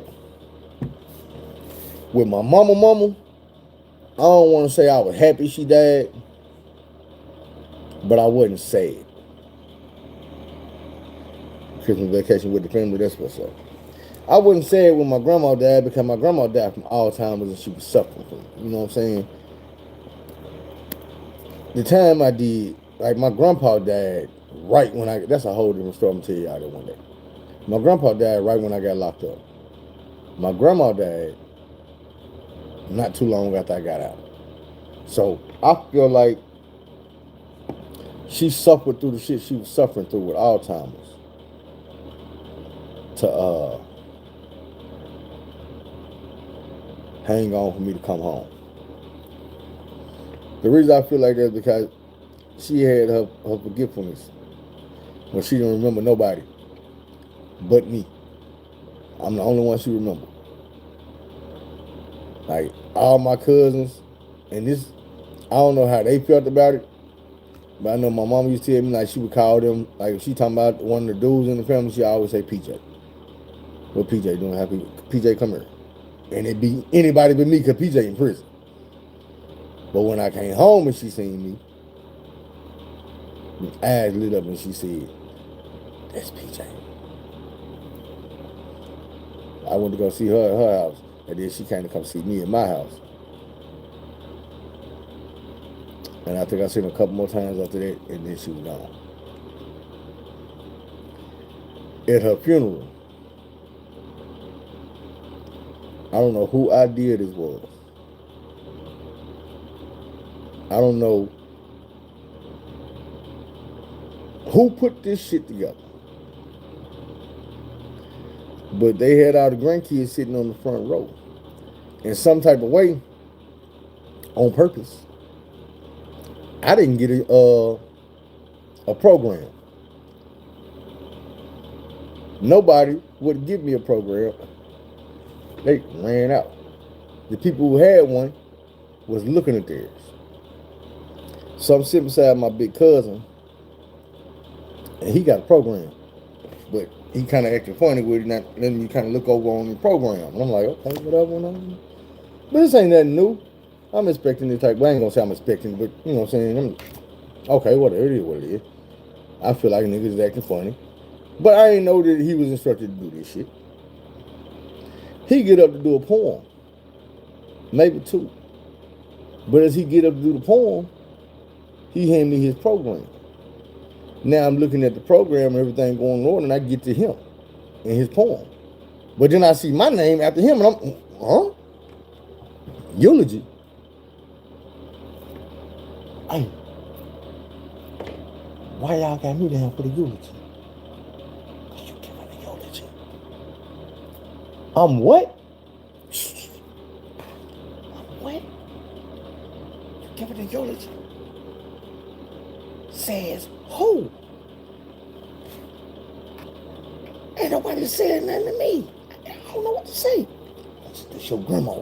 Get up there and say something. Damn. So now I'm sitting up here, can't enjoy the poetry because I'm, And I got up there and did what I do when this camera come on. It was recorded, but I've never seen the camera, and I remember what I said to some degree. I got up there, I looked, and everybody looking all sad in this church, man. And I'm looking, I'm like, this church, we done been in this church all my life. So we was kids. And I'm looking at down there, my whole family. My grandma down here in the damn casket. Y'all turn. Y'all look sad. What y'all looking sad for? Man, it's time to celebrate. Y'all don't think this is what grandma wanted? You selfish. We can't keep holding her here. You know how many kids my grandma got in heaven waiting on her that she ain't seen in a long time while she been down here watching y'all? You know how long my grandma been missing her husband, living alone in this world without that man? She ready to go get with that man. I said, man, I'm not sad my grandma gone. I'm glad my grandma gone. She don't have to deal with none of this bullshit no more.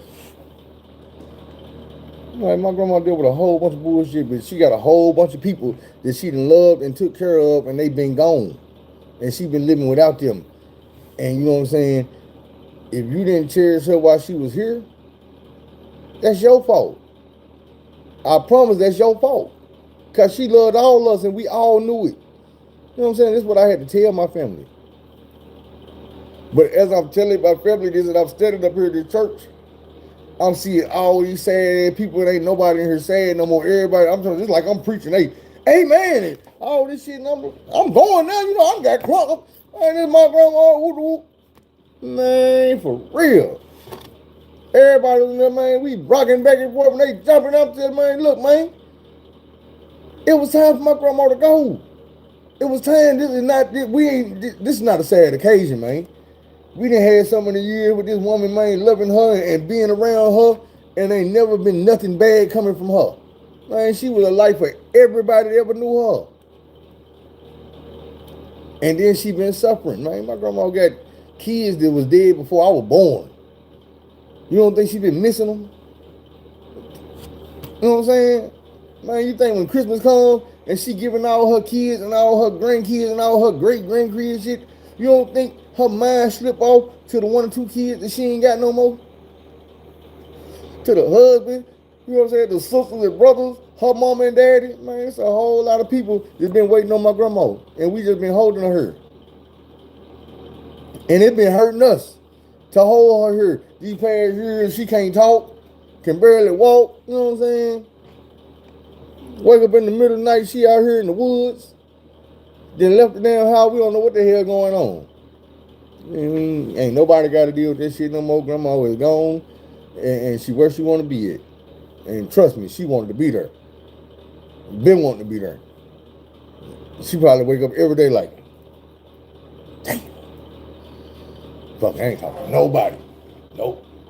I ain't doing shit. Ain't talking about it. Ain't thinking about nothing. Don't want nothing. Don't feed me nothing. I ain't in the bathroom. I ain't going nowhere. Don't want to see nothing. Don't hear. You know what I'm saying, man? Grandma got tired of this shit. Man, 80 years old, man, let me go. You know what I'm saying? I don't know what happened in a person's life that they wake up one day and they not afraid of death no more. It's like, man, shit, I need everything else. I done been scared of all the shit throughout my life, and ain't none of it did nothing to me, man. What the hell? I ain't scared of death. That reminds me of my brother Mike, auntie. It's really my homeboy, but I call him my brother. This nigga auntie, I think when I met auntie, she was like 86 or 88. But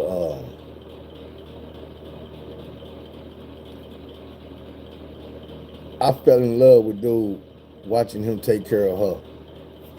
Pause, not in the gateway.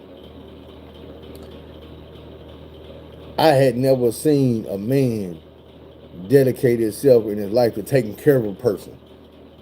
And it was like, I'm seeing this nigga. I know the nigga from the streets, so I'm thinking, you know what I'm saying, one type of way.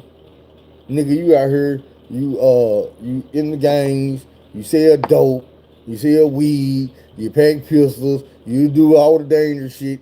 But then on Christmas morning, you would call me down the street and I walk in your house and I see a turkey and I see a ham and I see 3, 4 cakes and I see 2, 3 pies and it's motherfucking greens and it's stuffing and it's dressing and it's this and that and you know what I'm saying? I'm like, damn, bro, ain't he cooked all this shit? My auntie ain't cooked none of this shit, bro. Man, I cooked all this shit. Man, quit lying, bro. My nigga, I've been cooking all night, bro. I've been in here going. Man, it's just you and AT, what you cooking on? He say, man, bro, I know there's a lot of food, bro, but AT like a lot of food on Christmas time, bro. That had always been all her life, and now she can't cook it no more, so I do it. That type of shit right there would never go for granted on me, man. That type of shit right there will make me be loyal to a nigga, man. It will make me fuck with you during your darkest times because I know what type of person you is. And that shit right there, that's shit that only real niggas do. That shit real niggas do. I take shit from there. Like, I am a Christmas hater. I'm a motherfucking Scrooge. I don't like Christmas music. Boy, my mom be making me decorate the house because I'm the man and I don't be wanting to do it. But then I think about my nigga Mike, and how he do auntie. And I'm like, man, you know what? My mama love Christmas. But she done got to the point where she can't hang the lights. She can't decorate. She can't put the tree up. I put the tree up yesterday. I'm going to buy some lights today to put up. But I told her, Christmas now is mine. I'm going to decorate. But I'm going to buy slowly but surely. I'm going to, like you do. Every year I'm going to be stacking up on my Christmas decorations. But, you know, I'm a Grinch now. So, when you come home and your house is like Whoville, and it's a Grinch out stealing shit and pulling Christmas lights off the house and knocking ornaments off the tree, that's just how I'm decorating now. Man, that's how my mama be, bro. So, I'm like, even if it ain't for me, I do it for her. I do it for my nieces. You know what I'm saying? I'm the type of person where it's like, I don't agree with lying to kids about Santa Claus and about Christmas and chimneys and North Poles and flying reindeers and shit. It's cool for you to know them stories. You can know them stories, but I want you to know the truth. I want you to never be able to look back and say, man, Daddy, I know we was kids and everybody lied to their kids, but you lied to us, bro. Like you had every opportunity in the world to keep it 100. And you went along and followed suit with every other parent in the world and just told us that lie just to do it. I'm not going to do that. Even if Santa Claus is on the roof and he come down, he's going to realize it's Daddy. Yeah. I want you to know, nigga, Daddy love you, that's why he do this. Daddy love you, that's why you got them presents. Later on, them presents going to determine on how your attitude is and how you been acting. Right now, it's just because I love you. Later on, I'm going to still love you, but it's going to be a little bit tougher love, and I'm going to be manipulating you and using some of that shit to make you do right and make you learn your lesson in life the easier way instead of the harder way.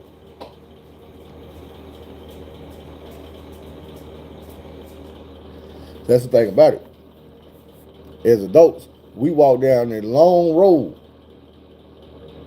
so we can help our kids navigate that motherfucker. Because if we go down that wrong road, ain't no help trying to navigate the kids down the right road.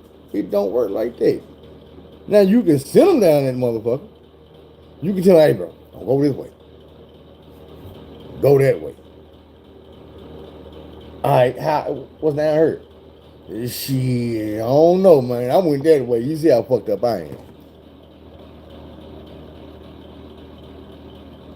He said, started my life back over when I was about 10 years old because I know what I need to do now to fix everything. That'd be my only wish, Christmas present. Me either I always told my kids when they were younger, I'm something. I mean, real talk. Listen, and this is what I told my sister, and she was like, "That's how we black." I told her, man, when we was kids, before she was even born, because I'm 13 years older than her, but when we was kids, staying in these apartments called Brentwood in Southwest Little Rock, um, you know how when you kids, you can make friends every damn day. You can make a new friend. And you probably won't never kick it with this motherfucker, play with this motherfucker, be friends with this motherfucker ever again. But today, y'all best friends. So this particular day I met this white boy, we was best friends. We kicking. He said, "You want to see my bunny?" Y'all want to see your bunny? So I'm like, okay, come on. So we go in his house, he got a little white rabbit. I'm like, oh, you talking about a bunny rabbit? He like, yeah, the Easter bunny brought it to me. I'm like, Easter bunny? Who the fuck is the Easter bunny?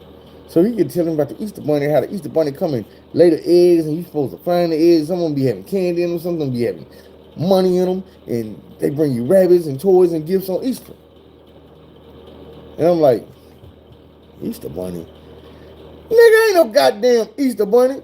I was like, man, that be your mama and them putting that money in them goddamn money and candy in them damn eggs. I said, man, we be doing that shit too. We be painting the eggs and hiding them motherfuckers. Man, they hide them while we be in church, and then we come out and find them, and whoever got the most eggs get money. But some of the eggs be having money in them. One of them gonna have $100 bill, one of them gonna have a 50, one of them gonna have a 10, 20, all that shit.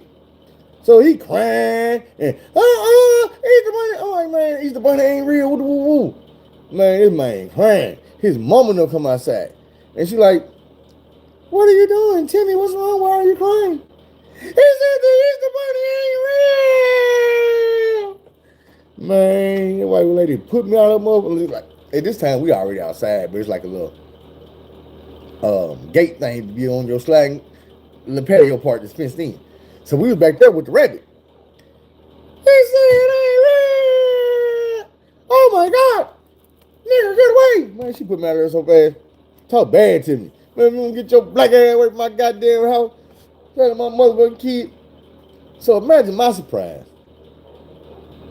when we find out this motherfucking Easter bunny. We gonna see this damn dog doing. So my mama debate the Tropics crayons in the motherfucking box when they come down working with pit bulls. They open doors and let the motherfucker. What's in there? Come here. Zena! Ain't nobody out there. Zena! Get your ass over here. Get in there. Hey, Is she crazy? What is you? I had to let her see wasn't nobody out there, PJ, so that she would stop. Told y'all. Zena, come on. Did you speak to your daddy? We're going to get my high fives.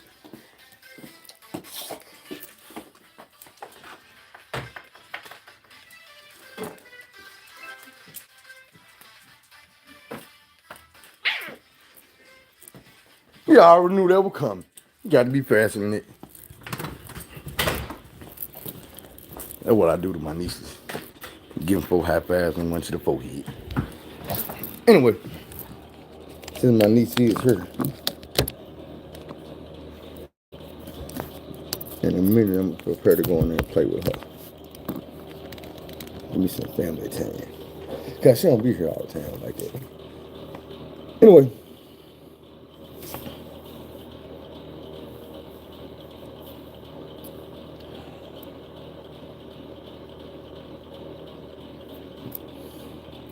What would I want for Christmas?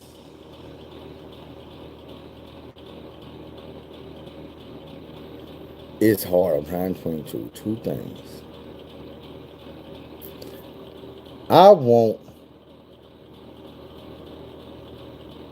my damn channel monetized back. That's what I want. I was gonna say between that and the new job, but we speaking that new job into existence. Interview today went good. We in there. On that note,